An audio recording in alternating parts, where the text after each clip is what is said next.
دجالی فتنے کی خبریں موجود ہیں بہت شدت کے ساتھ، اور اس صورت کا پڑھنا جو ہے اس میں بہت مفید ہے۔ اس صورت کے مضامین کا دجالی فتنہ بالعموم سے کیا تعلق ہے وہ تو اس ہم دورہ ترجمہ دوران کے اس کے دوران بھی آپ کو معلوم ہو جائے گا، لیکن اس کے جو خاص بڑے مباحث ہیں، خاص طور پر یہ کہ ایک ہمارے بہت بڑے عالم گزرے ہندوستان میں اس صدی کے آغاز میں، مولانا مناظر حسن گیلانی، انہوں نے اس میں باقاعدہ کتاب لکھی ہے، آپ کو مل جائے گی بازار میں بھی، اصحاب کہف کے جو کا معاملہ سورہ کہف کے مباحث ہیں ان کے۔ میں نے اس کو اپنی ایک تقریر کے اندر مجھے یاد دلایا گیا ہے آج کہ میں نے کبھی ایک کیسٹ میں اس کو سن 89 میں کسی خطاب جمعہ میں سورہ کہف کے مضامین کا خلاصہ بیان کیا تھا، جس کا عنوان ہے دنیا کی حقیقت۔ یہ خطاب جو ہے اور یہ کیسٹ یہاں موجود ہے، جو حضرات لینا چاہیں وہ اس کو دیکھیں، تاکہ یہ کہ ظاہر بات ہے تفاصیل زیادہ جو ہیں وہ میرے لیے ممکن نہیں ہے کہ اس دورہ ترجمہ کے دوران بیان کر سکوں۔ وَيُنذِرَ الَّذِينَ قَالُوا اتَّخَذَ اللَّهُ وَلَدًا، اور خبردار کر دے ان لوگوں کو جنہوں نے کہا کہ اللہ نے بیٹا بنایا۔ یہ ساری دجالیت جو ہے اس کی جڑ کیا ہے؟ مسیحیت، جو موجودہ مسیحیت ہے، جو حقیقت میں مسیحیت نہیں ہے، پولزم ہے، جس کی بنیاد تثلیث پر ہے کہ اللہ کا بیٹا بنا دیا حضرت مسیح علیہ السلام کو، اور انہیں کفارہ بنا دیا تمام جو بھی مان لے ان کو ان کے گناہوں کا، پیشگی معافی ہے ان کے گناہوں کی جو حضرت مسیح پر ایمان لے آئے۔ اور نمبر 3 شریعت ساقط کر دی، اور نمبر 4 سارا اختیار جو ہے وہ پوپ کے ہاتھ میں دے دیا گیا کہ تم جو چاہو جس چیز کو چاہو حلال کرو، جس چیز کو چاہو حرام کر دو۔ ان چیزوں نے مل کر نفس مذہب کو اس قدر قابل نفرت شے بنا دیا کہ یورپ کے عوام کے اندر مذہب کے خلاف شدید نفرت پیدا ہو گئی۔ چنانچہ اس کے بعد جب مسلمانوں کے زیر اثر وہاں پر علم پھیلا ہے، ہسپانیہ کی یونیورسٹیوں سے علوم اور فنون جو ہیں یہ فرانس اور اٹلی اور جرمنی کے نوجوان آتے تھے، اور وہاں آ کر وہ قرطبہ اور غرناطہ اور طریقہ کی یونیورسٹیوں سے پڑھ کر جاتے تھے، تو ان کے زیر اثر جو ایک ریفرمیشن شروع ہوئی، اصلاح مذہب، اور ایک رینائسنس، تحریک احیاء العلوم، وہ جو اصل تو تحریک تھی اس بات کی کہ انسان علم کی طرف دوبارہ رجوع کرے، لیکن یہ کہ وہ علم جب آگے بڑھا ہے تو وہاں پہ عیسائیت کے خلاف جو رد عمل تھا اس کی وجہ سے اس میں مذہب کی دشمنی جو ہے اس تحریک کے اندر خود بخود شامل ہو گئی۔ تو مذہب سے بیزاری، روحانیت کا انکار، آخرت سے بالکل بے پرواہی اور اس کا بھی انکار، اور خدا ہے یا نہیں ہے اس سے کوئی سروکار نہیں، یہ جو اس تہذیب کے اصل میں اثرات بنے ہیں سارے، یہ اسی غلطیوں کا یہ اثرات ہیں، نتائج ہیں کہ جو عیسائی مذہب کے اندر جو یہ تحریفات کر کے جو غلطیاں کی گئی ہیں، اس کو یہاں کہا گیا ہے کہ ان لوگوں نے کہ جنہوں نے یہ عقیدہ ایجاد کیا، ما لہم بہ من علم، ان کے پاس اس کے لیے کوئی علمی سند نہیں ہے، ولا لآبائہم، نہ ان کے آباء و اجداد کے پاس کوئی سند تھی، کبرت کلمۃ تخرج من افواہہم، بہت بڑی بات ہے جو ان کے منہ سے نکل رہی ہے، بہت بڑی گستاخی ہے جو یہ اللہ تعالیٰ کی شان میں کر رہے ہیں۔ ان یقولون الا کذبا، یہ نہیں کہہ رہے مگر جھوٹ، سراسر سیدھا سفید جھوٹ بول رہے ہیں۔ فلعلک باخع نفسک علی آثارہم، تو اے نبی شاید کہ آپ اپنے آپ کو ہلاک کر لیں گے ان کے جو اثرات پڑنے والے ہیں،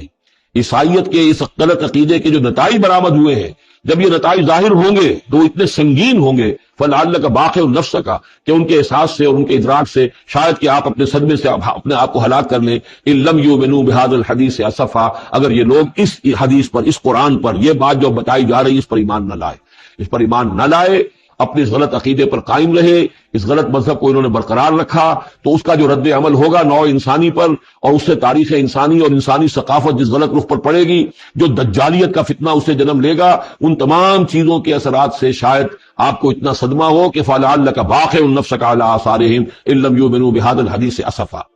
انا جعلنا ما علی الارض زینۃ لہا، ہم نے زمین کے اوپر جو کچھ ہے اسے اس کا گہنا بنا دیا ہے، بناؤ سنگھار بنا دیا ہے، زینت بنا دیا ہے۔ یہ آپ نوٹ کر لیجئے، لفظ زینت اور زمین میں اس کی زیبائش اور آرائش، یہ اس سورہ مبارکہ کا عمود ہے،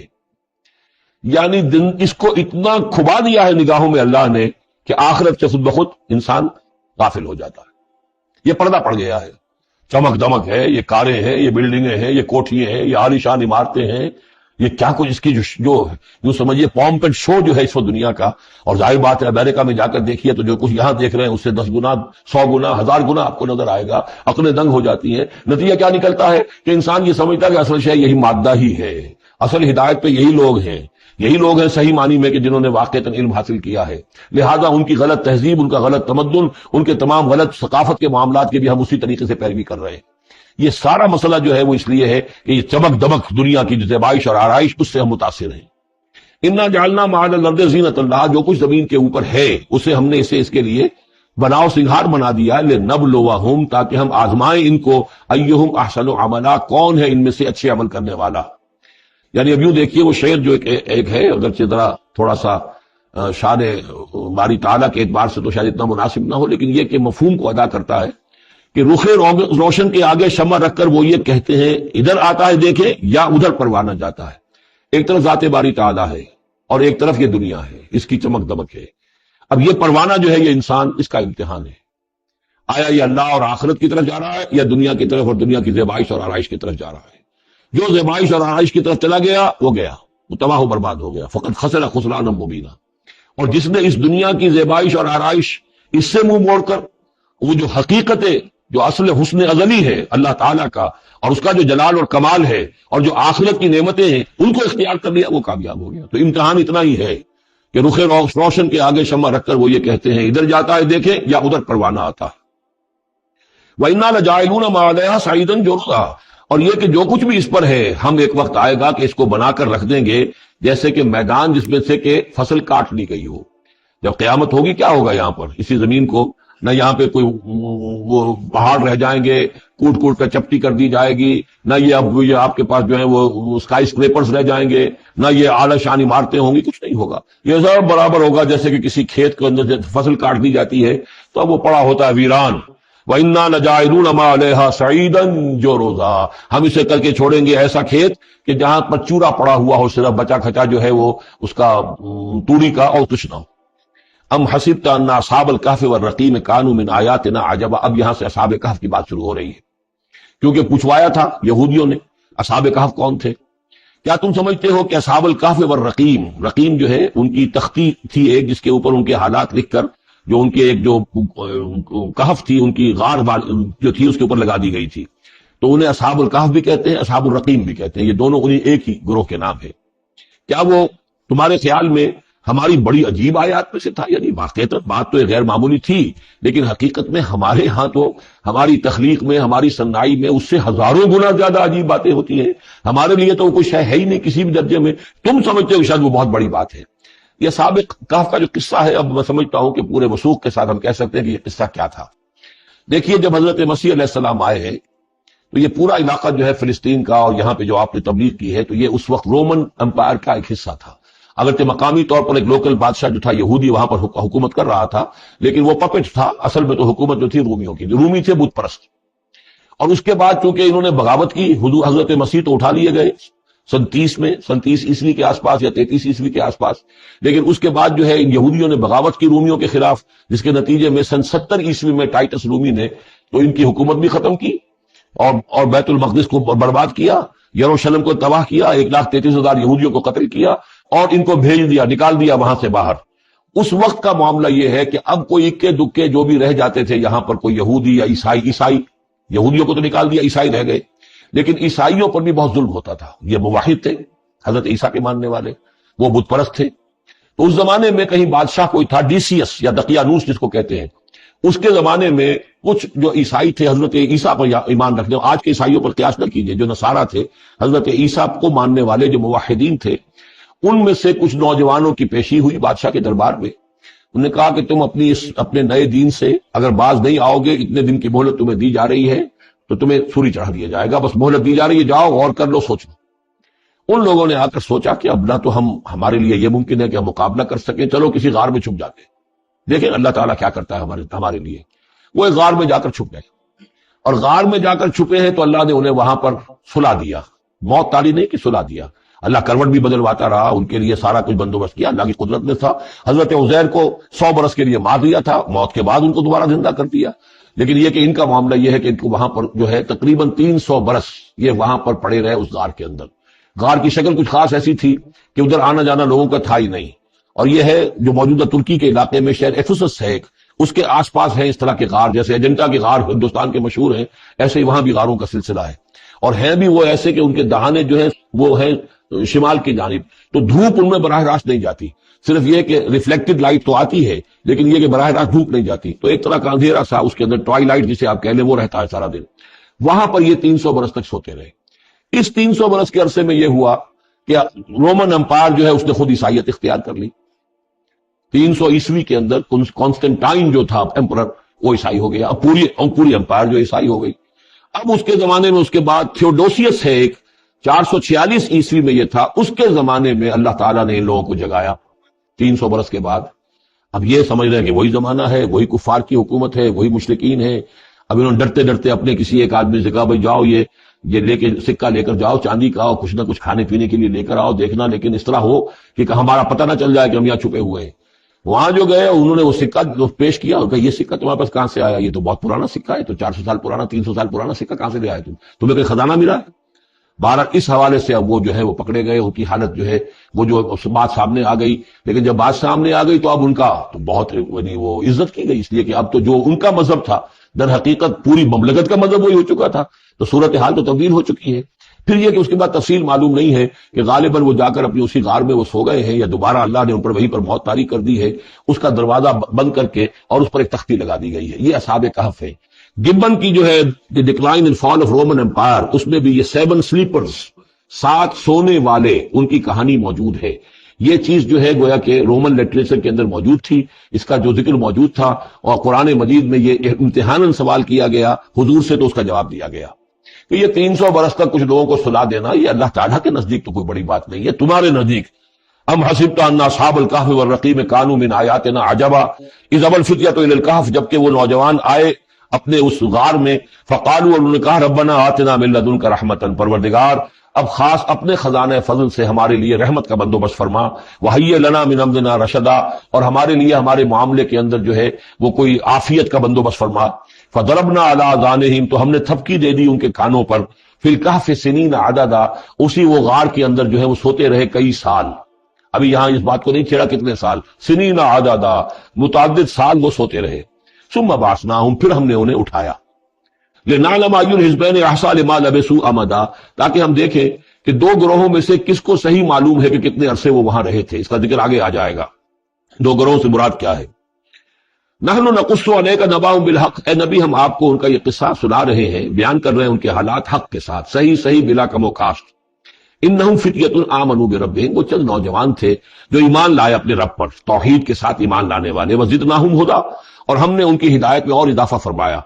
وربطنا علی قلوبہم، ہم نے ان کے دلوں کو ڈھارس دی، مضبوطی دی، دلوں کے اندر ثبات پیدا کر دیا۔ اذ قاموا، جب وہ بادشاہ کے دربار میں کھڑے ہوئے، اور جیسے کبھی حضرت ابراہیم علیہ السلام نے بات کی تھی اسی طرح ڈٹ کر انہوں نے بات کی۔ اذ قاموا فقالوا، اور انہوں نے کہا ربنا رب السماوات والارض، ہمارا رب تو وہ ہے جو آسمانوں اور زمین کا رب ہے، ہم کسی اور رب کو ماننے کے لیے تیار نہیں، کسی اور دیوی کو، کسی دیوتا کو، کسی بت کو ہم ماننے کو تیار نہیں۔ لن ندعو من دونہ الہا لقد قلنا اذا شططا، ہم اس کے ایک الہ کے سوا کسی اور کو پکارنے کے لیے تیار نہیں ہیں، ہم نے اگر ایسی کوئی بات کہی تو یہ تو عقل سے بہت دور کی بات ہو جائے گی۔ ہؤلاء قوم اتخذوا من دونہ آلہہ، یہ جو ہماری قوم ہے اس نے بہت سے آلہہ جو ہیں اختیار کر لیے ہیں اللہ کے سوا، انہوں نے اختیار کر لیے ہیں بہت سے آلہہ اس کے سوا۔ لولا یاتون علیہم بسلطان بین، تو کیوں نہیں وہ پیش کرتے ان کے اوپر کوئی دلیل، کوئی سند، کوئی اللہ کی طرف سے اتاری ہوئی سند ہو، کوئی آسمانی کتاب ہو۔ فمن ازلم ممن افترى علی اللہ کذبا، تو کون ظالم ہوگا اس شخص سے بڑھ کر کہ جس نے اللہ تعالیٰ کی طرف جھوٹ گھڑ کر منسوب کر دیا۔ اور اب اس کے بعد جب ان سے کہہ دیا گیا کہ ٹھیک ہے تمہارے لیے مہلت ہے، اس کے اندر جو ہے تمہارے لیے اب مہلت صرف چند دن کی ہے، اس میں تم فیصلہ کر لو، اگر تم اپنے دین سے واپس نہیں پھرو گے اور ہمارے دین میں واپس نہیں آؤ گے، اپنے دین کو چھوڑ کر نئے دین کو، تو تمہیں ہم ہلاک کر دیں گے۔ اب یہ وہاں سے جا کر مشورہ کر رہے ہیں۔ وَإِذْ اعْتَزَلْتُمُوهُمْ، اور دیکھو جب تم نے اب ان سے اپنے آپ کو علیحدہ کر لیا ہے، وَمَا يَعْبُدُونَ إِلَّا اللَّهَ، اور ان ہستیوں کو بھی تم نے چھوڑ دیا جن کی وہ پرستش کرتے ہیں اللہ کے سوا۔ فَأْوُوا إِلَى الْكَهْفِ، تو اب آؤ کسی کھو میں، کسی غار میں پناہ لے لیں۔ يَنشُرْ لَكُمْ رَبُّكُم مِّن رَحْمَتِهِ، تمہارا رب تمہارے لیے وہاں کوئی رحمت کا سامان کر دے گا۔ وَيُهَيِّئْ لَكُم مِّنْ أَمْرِكُم مِّرْفَقًا، اور تمہارے معاملے کے اندر اللہ تعالیٰ خاص اپنی طرف سے کوئی نرمی اور کوئی آسائش کا سامان پیدا فرما دے گا۔ وَتَرَى الشَّمْسَ إِذَا طَلَعَت تَزَاوَرُ عَنْ كَهْفِهِمْ ذَاتَ الْيَمِينِ، اور تم دیکھو کہ سورج جب طلوع ہوتا تھا تو وہ ان کی اس غار سے کنی کتراتا ہوا داہنی طرف نکل جاتا تھا، یعنی براہ راست دھوپ جو ہے اس میں نہیں آتی تھی۔ وَإِذَا غَرَبَتْ، جب ڈوبتا تھا، تَقْرِضُهُمْ ذَاتَ الشِّمَالِ، تو بھی وہ کنی کترا جاتا تھا بائیں طرف، تو گویا کہ سورج جو ہے یوں جا رہا ہے اور اس غار کا جو منہ ہے وہ شمال کی طرف ہے، لہذا براہ راست جو ہے داہنی طرف سے ہو کر بائیں طرف سے ہو کر سورج نکل گیا، دھوپ جو ہے براہ راست اس پر نہیں آ رہی۔ اسی اصول پر آج کل جو بڑی بڑی بلڈنگز بنتی ہیں جو کارخانوں کی اور ملز کی، اس میں یہ نارتھ لائٹ شیلز بنائے جاتے ہیں، ایسے شیل روف کی ہوتے ہیں کہ جس میں پھر جو روشنی جو ہے وہ نارتھ کی طرف سے لیتے ہیں، کیونکہ ہمارے ہاں جو سورج ہے وہ کبھی بھی نارتھ میں نہیں جاتا، لہذا جو ہے سورج براہ راست کبھی نہیں آئے گا بلکہ انڈائریکٹ لائٹ آئے گی. وَهُمْ فِي فَجْوَةٍ مِّنْهُ، اور وہ جو اس غار تھی اندر سے کھلی تھی، اس کھلی غار کے اندر جا کر وہ لیٹ گئے، سو گئے. ذَلِكَ مِنْ آیَاتِ اللَّهِ، یہ اللہ کی نشانیوں میں سے ہے. مَن يَهْدِ اللَّهُ فَهُوَ الْمُهْتَدِ، جو جس کو اللہ ہدایت دیتا ہے وہی ہے کہ جو ہدایت یافتہ ہوتے ہیں. وَمَن يُضْلِلْ فَلَن تَجِدَ لَهُ وَلِيًّا مُرْشِدًا، اور جس کو اللہ تعالیٰ گمراہ کر دے، جس کی گمراہی کا فیصلہ فرما دے، پھر اس کے لیے تم نہیں پاؤ گے کوئی بھی جو حمایتی ہو، مددگار ہو، اس کو راہ پر لانے والا. وَتَحْسَبُهُمْ أَيْقَاظًا، صورتحال ایسی تھی کہ تم اگر اس کو دیکھتے تو یہ سمجھتے کہ وہ جاگ رہے ہیں. وَهُمْ رُقُودٌ، حالانکہ وہ سو رہے ہیں. وَنُقَلِّبُهُمْ ذَاتَ الْيَمِينِ وَذَاتَ الشِّمَالِ، ہم ان کو کروٹیں بھی دلواتے رہے، داہنی طرف بھی بائیں طرف بھی، تاکہ یہ کہ وہ بیڈ سورز نہ ہو جائیں. ہم جدید اصطلاح میں اگر استعمال کریں تو کروٹ بھی دلوا رہا ہے اللہ تعالیٰ. اللہ تعالیٰ کو ہر قدرت حاصل ہے، اس کے فرشتے معمور ہیں جو کر رہے ہیں، نرسنگ بھی ہو رہی ہے. ذات الشمال وکلبہم باسط ذراعیہ بالوسید، ان کا ایک کتا بھی تھا جو اپنے دونوں ہاتھ پھیلا کر، دونوں اگلے جو ہیں پاؤں جو ہاتھ اس کو سمجھیے وہ اس کے کوئی بہت ہی خوخار قسم کا کتا تھا جو اس غار کے منہ پر اپنے دونوں ہاتھ پنجے آگے پھیلا کر بیٹھا ہوا زور سے. اس کا نتیجہ کیا نکلتا تھا؟ لو اطلعت علیہم، اگر اچانک تمہارا کہیں وہاں گزر ہو جائے، لولیت منہم فرارا ولملئت منہم رعبا، تو وہاں سے تمہارے اوپر رعب طاری ہو جائے، خوف طاری ہو جائے، اور وہاں سے تم بھاگو. کہ بڑا بھیانک منظر ہے، ایک کہف ہے، اندر اندھیرا ہے، اور آگے جو ہے بڑا کوئی ٹیریئر بل قسم کا کتا جو ہے وہ بیٹھا ہوا ہے، خوفناک قسم کا، اس نے اپنے پنجے بھی آگے کیے ہوئے ہیں. وَلَمُلِئْتَ مِنْهُمْ رُعْبًا وَكَذَلِكَ بَعَثْنَاهُمْ، اسی طرح پھر ہم نے انہیں ایک وقت میں اٹھایا. لِيَتَسَاءَلُوا بَيْنَهُمْ، تاکہ وہ آپس میں ایک دوسرے سے سوال کریں. قَالَ قَائِلٌ مِّنْهُمْ كَمْ لَبِثْتُمْ، ان میں سے ایک نے کہا کتنے عرصے یہاں ہم رہے ہوں گے، کیا خیال ہے آپ کا؟ قَالُوا لَبِثْنَا يَوْمًا أَوْ بَعْضَ يَوْمٍ، انہوں نے کہا کہ ہم رہے ہوں گے ایک دن یا دن کا کچھ حصہ، تھوڑی سی نیند ہم نے لی، استراحت کی اور کیا کیا ہے. قَالُوا رَبُّكُمْ أَعْلَمُ بِمَا لَبِثْتُمْ، اور تھے انہوں نے کہا چھوڑو اس بات کو، اللہ تمہارا جانتا ہے کتنی دیر رہے، 2 گھنٹے رہے، 2 دن رہے، کیا پتا، ہمیں کیا معلوم. فَبْعَثُوا أَحَدَكُمْ بِوَرِقِكُمْ هَٰذِهِ، تو لو یہ چاندی کا سکہ، ورق جو ہے چاندی کو کہتے ہیں، تو اس کو دے کر ایک آدمی کو بھیجو إِلَى الْمَدِينَةِ، شہر کی طرف، فَلْيَنظُرْ، وہ دیکھے، أَيُّهَا أَزْكَىٰ طَعَامًا، کہاں سے کوئی پاکیزہ خوراک مل سکے. ظاہر بات ہے کہ وہ ان کا جو تصورات تھے، موحد بھی تھے تو وہ پاکیزہ کھانا بھی چاہتے تھے. أَيُّهَا أَزْكَىٰ طَعَامًا فَلْيَأْتِكُم بِرِزْقٍ مِّنْهُ، تو اس میں سے کچھ ہمارے لیے راشن لے آئے. وَلْيَتَلَطَّفْ، اور دیکھے کہ وہ نرمی کرے، کسی سے جھگڑ نہ پڑے، کہیں کسی جھگڑ پڑا اور جھگڑنے کی وجہ سے پھر کوئی شکل ہو جائے تو ہم تک لوگ پہنچ جائیں، تو بڑی نرمی کے ساتھ وہ معاملہ کرے. یہ وَلْيَتَلَطَّفْ نوٹ کر لیجئے، یہ تعداد حروف کے اعتبار سے قرآن مجید کا نصف ہے. وَلْيَتَلَطَّفْ کا تے نصف اول میں ہے، لام یہ نصف ثانی میں ہے. یہ نصف ہے تعداد حروف، الفاظ نہیں، حروف، الفابیٹس جو ہیں، جو حروف کی گنتی کی گئی ہے اس کے اعتبار سے یہ ٹھیک نصف ہو گیا. آدھے حروف اس کے تا پر پورے ہو گئے اور بقیہ آدھے جو ہیں شروع ہو رہے ہیں لام سے.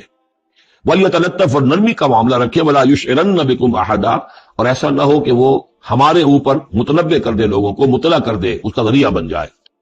إِن يَظْهَرُوا عَلَيْكُمْ، اگر وہ تمہارے اوپر غالب آ گئے اور قابو پا لیا انہوں نے تم پر، يَرْجُمُوكُمْ، یا تو تمہیں رجم کر دیں گے، اب سنسار کر دیں گے. أَوْ يُعِيدُوكُمْ فِي مِلَّتِهِمْ، یا تمہیں مجبور کریں گے اور اپنی ملت میں، اپنے دین میں وہ واپس لے جائیں گے. وَلَن تُفْلِحُوا إِذًا أَبَدًا، اور اگر ایسا ہو گیا تو پھر ہمیشہ کہ تم فلاح سے دور ہو جاؤ گے، پھر نہیں پا سکو گے فلاح کبھی بھی.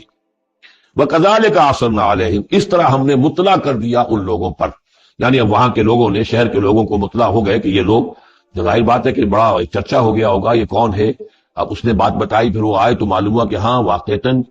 کہ ان کے حالات، کوئی 7 آدمی ہوتے تھے ایک زمانے میں، اور وہ کہیں روپوش ہو گئے تھے، گم ہو گئے تھے، کہیں نہیں ملے تھے، پوری مملکت میں تلاش کیا گیا تھا. پھر ان کے حالات ایک تختی کے اوپر لکھ کر جو ہے وہ خزانے میں رکھ دیے گئے تھے، وہ تختی کہیں نکلوائی گئی، 300 برس سے زائد پرانی بات تھی، اس کے اوپر وہ قصہ پورا کا پورا لکھا ہوا مل گیا،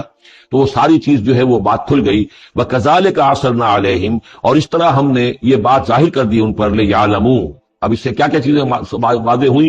ان وعد اللہ حق وان الساعۃ لا ریب فیہا، اللہ کا وعدہ سچا ہے اور یہ کہ قیامت کے بارے میں کوئی شک نہیں ہو سکتا. آتیۃ لا ریب فیہا، وہ آ کر رہے گی. اس لیے کہ جب 300 برس تک ایک آدمی سویا رہ سکتا ہے اور پھر وہ اٹھ گیا تو کیا مشکل ہے اللہ کے لیے کہ وہ جو مر چکے ہوں ان کو دوبارہ زندہ کر دے. اذ یتنازعون بینہم امرہم، اب وہ ان کے بارے میں آپس میں جھگڑنے لگے کہ کیا کرنا چاہیے ان کا معاملہ. وہ تو جا کر اپنی غار کے اندر دوبارہ سو گئے اور اب اللہ نے ان کے اوپر موت جو ہے حقیقی موت وارد کر دی. اب کیا کرنا چاہیے؟ اذ یتنازعون بینہم امرہم، تو انہوں جب کہ وہ آپس میں جھگڑ رہے تھے، فقالوا ابنوا علیہم بنیانا، کچھ لوگوں نے کہا کہ یہاں پہ ایک یادگار تعمیر کر دی جائے، ایک عمارت تعمیر کی جائے، معلوم ہو کہ یہاں اتنا بڑا واقعہ ہوا ہے تو اس کے پاس ایک یادگار تعمیر ہو۔ ربهم اعلم بهم، ان کا رب ان سے اب بہتر واقف ہے۔ قال الذين غلبوا على امرهم، تو جن لوگوں کی بات مانی گئی، جو غالب آئے اپنی رائے کے اعتبار سے، انہوں نے یہ کہا لنتخذن علیہم مسجدا، کہ اب ہم یہاں پر ایک مسجد تعمیر کریں گے ان کی یاد میں۔ اب یہاں تک کا واقعہ بیان کر کے فرمایا سیقولون ثلاثۃ رابعهم کلبهم، یہ لوگ کہیں گے کہ وہ تین تھے اصحاب کہف اور چوتھا تھا ان کا کتا۔ وَيَقُولُونَ خَمْسَةٌ سَادِسُهُمْ كَلْبُهُمْ، اور کچھ یہ کہیں گے کہ نہیں وہ پانچ تھے اور چھٹا تھا ان کا کتا۔ رجمم بالغیب، یہ ساری باتیں جو یہ کہہ رہے ہیں یہ اندھیرے کے اندر ٹامکٹوئیاں ہیں، یہ تیر تکے چلا رہے ہیں اندھیرے کے اندر۔ وَيَقُولُونَ سَبْعَةٌ وَثَامِنُهُمْ كَلْبُهُمْ، اور ان میں سے کچھ وہ بھی ہیں جو کہتے ہیں کہ وہ 7 تھے اور 8واں ان کا کتا تھا۔ قُلْ رَبِّي أَعْلَمُ بِعِدَّتِهِمْ، کہہ دیجئے کہ میرا رب زیادہ بہتر جانتا ہے کہ ان کی تعداد کتنی تھی۔ مَا يَعْلَمُهُمْ إِلَّا قَلِيلٌ، نہیں جانتے اس چیز کو مگر بہت کم لوگ۔ یہاں قرآن مجید نے صراحت تو نہیں کی، لیکن مفسرین کا کہنا یہ ہے کہ بٹوین دی لائن بتا دیا کہ یہی رائے صحیح ہے، اس لیے کہ ثلاثۃ رابعہم کلبہم، خمسۃ سادسہم کلبہم، درمیان میں واو نہیں ہے، لیکن سبعۃ ثامنہم کلبہم اس کے اندر جو ہے زور ہے۔ دوسرے یہ کہ جب وہ جاگے تھے تو ایک نے سوال کیا تھا کتنے دن ہم رہے ہوں گے، پھر جواب میں 3 نے کہا تھا ایک دن، یا اس کا کچھ حصہ، اس لیے کہ 3 سے کم پر جمع کا اطلاق نہیں ہو سکتا۔ قالو جو ہے صیغہ جمع کا ہے، 3 سے کم پر نہیں، 2 ہوتے تو قالا ہوتا۔ اسی طریقے سے پھر جنہوں نے یہ کہا کہ چھوڑو اس مسئلے کو اور کسی کو بھیجو کھانا لانے کی، وہ بھی کم سے کم 3 تھے، اس لیے کہ وہ بھی قالو کے لفظ کے ساتھ ہے، تو 3 جمع 3 اور ایک پوچھنے والا، وہ 7 بن گئے۔ ویسے یہ کہ گبن کی کتاب میں نے آپ کو بتایا 7 سلیپرز، یہ گویا کہ ان کی ہاں بھی جو ٹریڈیشنز ہیں، ان کی روایات جو تاریخی چلی آ رہی ہیں، ان میں یہ کہانی کے طور پر یہ چیز موجود ہے ان کے لٹریچر کے اندر۔ تو گویا کہ اللہ نے تائید اسی کی ہے، لیکن یہ کہ اس میں جھگڑنے کی ضرورت کیا ہے؟ فلا تمہارے فیہم الا مران ظاہرا، تو اس معاملے کے اندر اے نبی آپ ان سے کوئی زیادہ جھگڑیے مت۔ ولا تستفت فیہم منہم احدا، اور نہ ہی ان چیزوں کے بارے میں ان میں سے کسی سے پوچھیے، اس لیے کہ یہ چیزیں ایسی نہیں ہیں، اسی میں ہمارے لیے ہدایت ہے۔ جو چیز دینی اعتبار سے اہم نہ ہو، اور جو خاص طور پر جو ہمارے لیے جو اصل مسئلہ اس وقت ہے، اقامت دین کی جد و جہد اصل مسئلہ، اس کے اعتبار سے جس کی اہمیت نہ ہو، اس کے بارے میں زیادہ چھان بین کرنا، زیادہ بحث و نظام میں پڑھنا جو وقت ضائع کرنا ہے، بلکہ وہ اپنی اس جد و جہد کو نقصان پہنچانے والی بات ہے۔ فلا تمہارے فیہم الا مران ظاہرا ولا تستفت فیہم منہم احدا ولا تقولن لشیء، یہ بہت اہم واقعہ آ رہا ہے یہاں۔ اس واقعے میں حضور صلی اللہ علیہ وسلم سے ایک سہو ہو گیا تھا۔ جب یہ سوالات کیے گئے تو حضور نے فرمایا ٹھیک ہے میں اس کا جواب دے دوں گا، تم آنا۔ اور یہ کہ انشاءاللہ نہیں کہا، کل تم آنا میں تمہیں جواب دے دوں گا، انشاءاللہ نہیں کہا، صاف ہو گیا، غلطی ہو گئی۔ لیکن یہ کہ اللہ تعالیٰ نے جن کے جتنے رتبے بلند ہوتے ہیں پھر ان کی سختی بھی اتنی ہوتی ہے، جن کے رتبے ہیں سوا ان کی سوا مشکل ہے۔ ہم عام طور پر یہ باتیں کہتے رہتے ہیں ہمارے لیے اللہ نے کیا گرفت کرنی ہے کہ ان کی کوئی حیثیت نہیں، کوئی مقام ہی نہیں، لیکن یہ کہ جو بلند مقام والا ہو اور وہ بغیر انشاءاللہ کہہ دے کہ کل یہ ہو جائے گا اور انشاءاللہ نہ کہے تو اس پر پھر گرفت ہو گئی۔ تو حضور کی کئی دن گزر گئے کہ جبرائیل نہیں آئے اور آپ کے لیے پھر ایک مشکل پیدا ہو گئی، گویا کہ مخالفین نے تالیاں پیٹ لی ہوگی، پھر وہ بس فیل ہو گئے، ناکام ہو گئے اس امتحان کے اندر جو ہے، وہ تو اب یہ کامیاب نہیں ہو پائے۔ اس کے بعد جبرائیل آئے، یہ واقعات بھی لے آئے، ساتھ ہی یہ ہدایت بھی لائے۔ وَلَا تَقُولَنَّ لِشَيْءٍ إِنِّي فَاعِلٌ ذَلِكَ غَدًا، دیکھیے کبھی نہ یہ کہیے گا کہ یہ کام میں کل ضرور کر دوں گا، إِلَّا أَن يَشَاءَ اللَّهُ، مگر اس استثناء کے ساتھ اگر اللہ نے چاہا۔ یہ ہماری تہذیب کے اب یوں سمجھیے کہ کچھ کلمات ہیں سماجی، ہمارے ثقافت کے، ان کے اندر جو ہے توحید کی روح جو ہے وہ کوٹ کوٹ کر بھری ہوئی ہے۔ کوئی اچھا منظر دیکھا، سبحان اللہ، یعنی یہ کہ اس منظر میں کچھ نہیں ہے، اصل میں حسن اللہ کا ہے۔ پھول دیکھا، سبحان اللہ، پھول کی تعریف نہیں کر رہے ہیں، اب بنانے والے کی تعریف ہے جس نے اتنا عمدہ پھول بنایا ہے۔ کوئی آپ کو کوئی تکلیف رفع ہوئی، کوئی ضرورت پوری ہوئی، الحمدللہ، بھوک لگی ہوئی تو کھانا کھایا، الحمدللہ، تعریف اللہ کے لیے ہے۔ کوئی چیز آپ اپنے گھر میں داخل ہوئے، منظر اچھا لگا، بچے کھیل رہے ہیں، بڑا اچھا ماحول ہے، کہیے ماشاءاللہ ماشاءاللہ، جو اللہ کو پسند ہے۔ یہ جو کچھ ہے وہ اللہ کی مشیت سے ہے، یہ کوئی میری صلاحیت سے، میری قوت سے تو نہیں ہے۔ اسی طرح سے کوئی کام کرنا، انشاءاللہ میں یہ کام کرنا تو چاہتا ہوں، ارادہ تو ہے، لیکن ظاہر بات ہے کہ اللہ تعالیٰ کی مشیت کے بغیر، اللہ کی مرضی اور اذن کے بغیر تو نہیں ہو سکتا۔ تو یہ بھی گویا کہ، اور یہ سارے کلمات اس صورت میں آپ کو مل جائیں گے، ماشاءاللہ، انشاءاللہ، اور اس سے پہلے ہم الحمدللہ سے شروع کر چکے ہیں۔ الحمدللہ الذی انزل علی عبدہ الکتاب ولم یجعل لہ عوجا ولا تقولن لشیء انی فاعل ذلک غدا الا ان یشاء اللہ واذکر ربک اذا نسیت، اور اپنے رب کو یاد کر لیا کیجئے جب آپ بھول جائیں۔ یعنی یہ کہ اگر کسی وقت بھول جائیں تو پھر جب یاد آ جائے بس کو ربا کا تو پھر اللہ تعالیٰ کی طرف دھیان لگائیے. وَقُلْ عَسَىٰ أَن يَهْدِيَنِ رَبِّي لِأَقْرَبَ مِنْ هَٰذَا رَشَدًا, اور کہیے کہ ہو سکتا ہے کہ میرا رب اس معاملے میں اس سے بہتر راہ کی طرف میری رہنمائی کر دے. یعنی میں یہ کیوں کہوں کہ یہ کام میں کروں گا, ہو سکتا ہے اللہ تعالیٰ جو ہے اس سے بہتر کوئی بات صورتحال پیدا کر دے. لہذا اس معاملے کے اندر بھی کوئی زیادہ جازم ہو جانا نہیں چاہیے, بلکہ معاملات کو تفویض الامر الی اللہ, سپردم بتو مایا خیشرا تو دانی حساب کم و بیشرا, تو اس طریقے سے انسان جو ہے اللہ تعالیٰ کے حوالے کیے رکھے. وَلَبِثُوا فِي كَهْفِهِمْ 300 سنین وازدادوا تسعا, اور وہ رہے اپنی اس غار میں 300 برس اور اس کے اوپر 9 سال. اس کی تعبیر کیا ہے؟ شمسی حساب سے 300 برس, اور یہ 300 برس جو شمسی ہوتے ہیں جو سولر کیلنڈر کے, وہ قمری حساب سے 309 بن جاتے ہیں. اس حوالے سے یہ دونوں عدد بالکل صحیح ہے.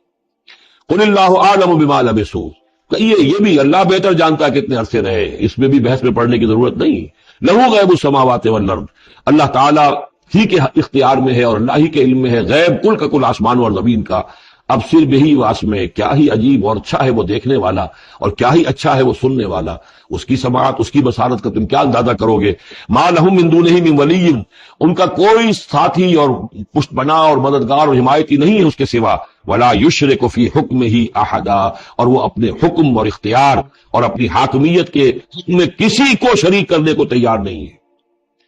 یہ جو توحید حاکمیت جو ہے اس کے بارے میں نوٹ کر لیجئے, سورہ یوسف میں ہم نے پڑھا ان الحکم الا للہ امر اللہ تعبدوا الا ایاہ ذلک الدین القیم. سورہ بنی اسرائیل کی آخری آیت میں آیا وَلَمْ يَكُنْ لَهُ شَرِيكٌ فِي الْمُلْكِ, بادشاہت میں اس کا کوئی شریک نہیں. یہاں فرمایا وَلَا يُشْرِكُ فِي حُكْمِهِ أَحَدًا, وہ اپنے حکم اور حاکمیت کے اختیار میں کسی کو شریک کرنے کے لیے تیار نہیں. وَاتْلُ مَا أُوحِيَ إِلَيْكَ مِن كِتَابِ رَبِّكَ, اور اے نبی تلاوت کیجئے جو آپ کی طرف وحی کی گئی ہے آپ کے رب کی کتاب میں سے. یعنی یہ جو سخت حالات ہیں جن سے آپ گزر رہے ہیں, دباؤ ہے آپ پر بہت شدید, اس میں آپ کے لیے سہارا کیا ہے؟ وَمَا صَبْرُكَ إِلَّا بِاللَّهِ, اور اللہ کے ساتھ اپنا قلبی تعلق اور ذہنی رشتہ قائم کرنے کے لیے سب سے مؤثر ذریعہ کیا ہے؟ قرآن مجید کی تلاوت. وَاتْلُ مَا أُوحِيَ إِلَيْكَ مِن كِتَابِ رَبِّكَ, جو بھی آپ کی طرف وحی کیا گیا ہے آپ کے رب کی کتاب میں سے اس کی تلاوت کرتے رہا کیجئے. لا مبدل لکلماتہ, اس کی باتوں کو بدلنے والا کوئی نہیں ہے. وَلَن تَجِدَ مِن دُونِهِ مُلْتَحَدًا, اور اس کے سوا آپ کو کہیں کوئی پناہ نہیں ملے گی. پناہ دینے والا بھی وہی ہے, کوئی اور پناہ نہیں دے سکے گا.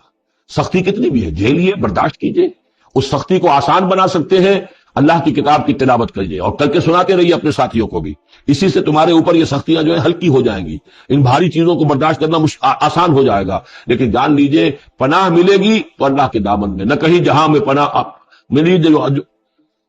اما ملی, جو اما ملی تو کہاں ملی میرے جرم خانہ خراب کو تیرے عفو بندہ نواز میں. لن تجد من دونہ ملتحدا واصبر نفسک مع الذین یدعون ربهم بالغداۃ والعشی, اور اپنے آپ کو روکے رکھیے اور صبر کیجئے ان لوگوں کے ساتھ جو اپنے رب کو پکارتے ہیں صبح و شام. یہ اگرچہ غرباء میں سے ہیں, یہ بلال ہیں, یہ عبداللہ ابن ام مکتوم ہیں, یہ نابینا ہیں, یہ ابو فقی ہیں, یہ غلام ہیں, یہ عمار ہیں, اور یہ اسی طریقے سے خباب ہیں, لوہار ہیں. یہ لوگ جو ہے آپ ان کی رفاقت کو غنیمت سمجھیے.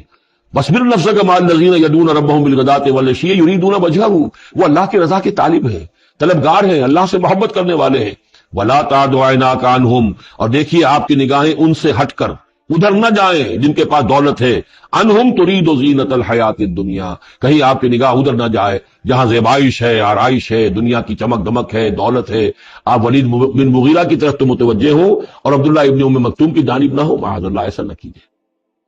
یہ بالکل وہی بات ہے جو ہم سورہ ہجر میں بھی پڑھ چکے ہیں. ولا تمدن عینیک الی ما متعنا به ازواجا منهم زہرۃ الحیات الدنیا,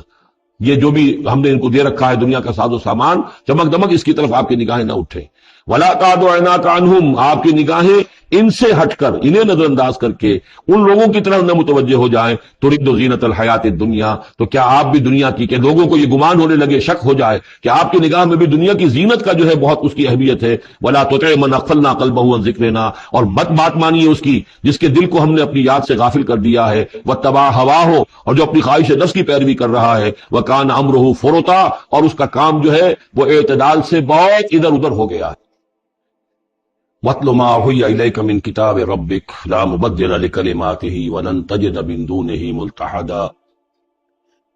واصبر نفسك مع الذين يدعون ربهم بالغداة والعشي يريدون وجهه ولا تعد عيناك عنهم تريد زينة الحياة الدنيا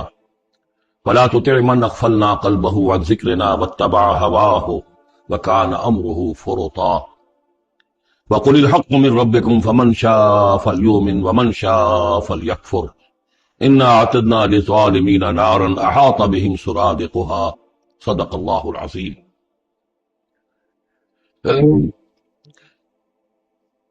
اور پڑھا کرو اس میں سے کہ جو وحی کیا گیا ہے آپ کی جانب آپ کے رب کی کتاب میں سے، اس کی باتوں کا بدلنے والا کوئی نہیں، اور نہیں پاؤ گے تم اپنے لیے اس کے سوا کوئی اور جائے پناہ۔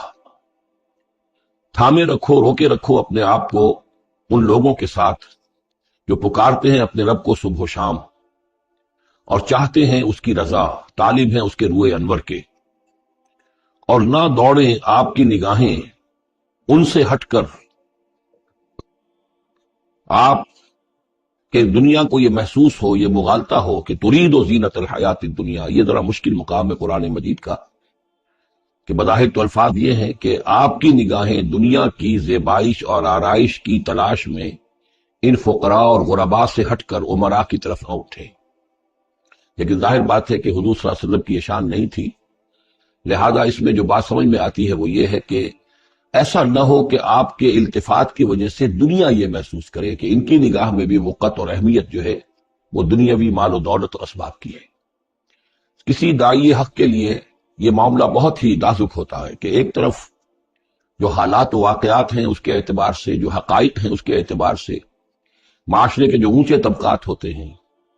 جو وہاں سرداری یا کسی اور طرح کی سربراہی کے منصب پر فائز ہوں یا ان کے پاس فراوانی ہو دولت کی، اب ظاہر بات ہے کہ ان کا ایک اثر و رسوخ ہوتا ہے معاشرے میں۔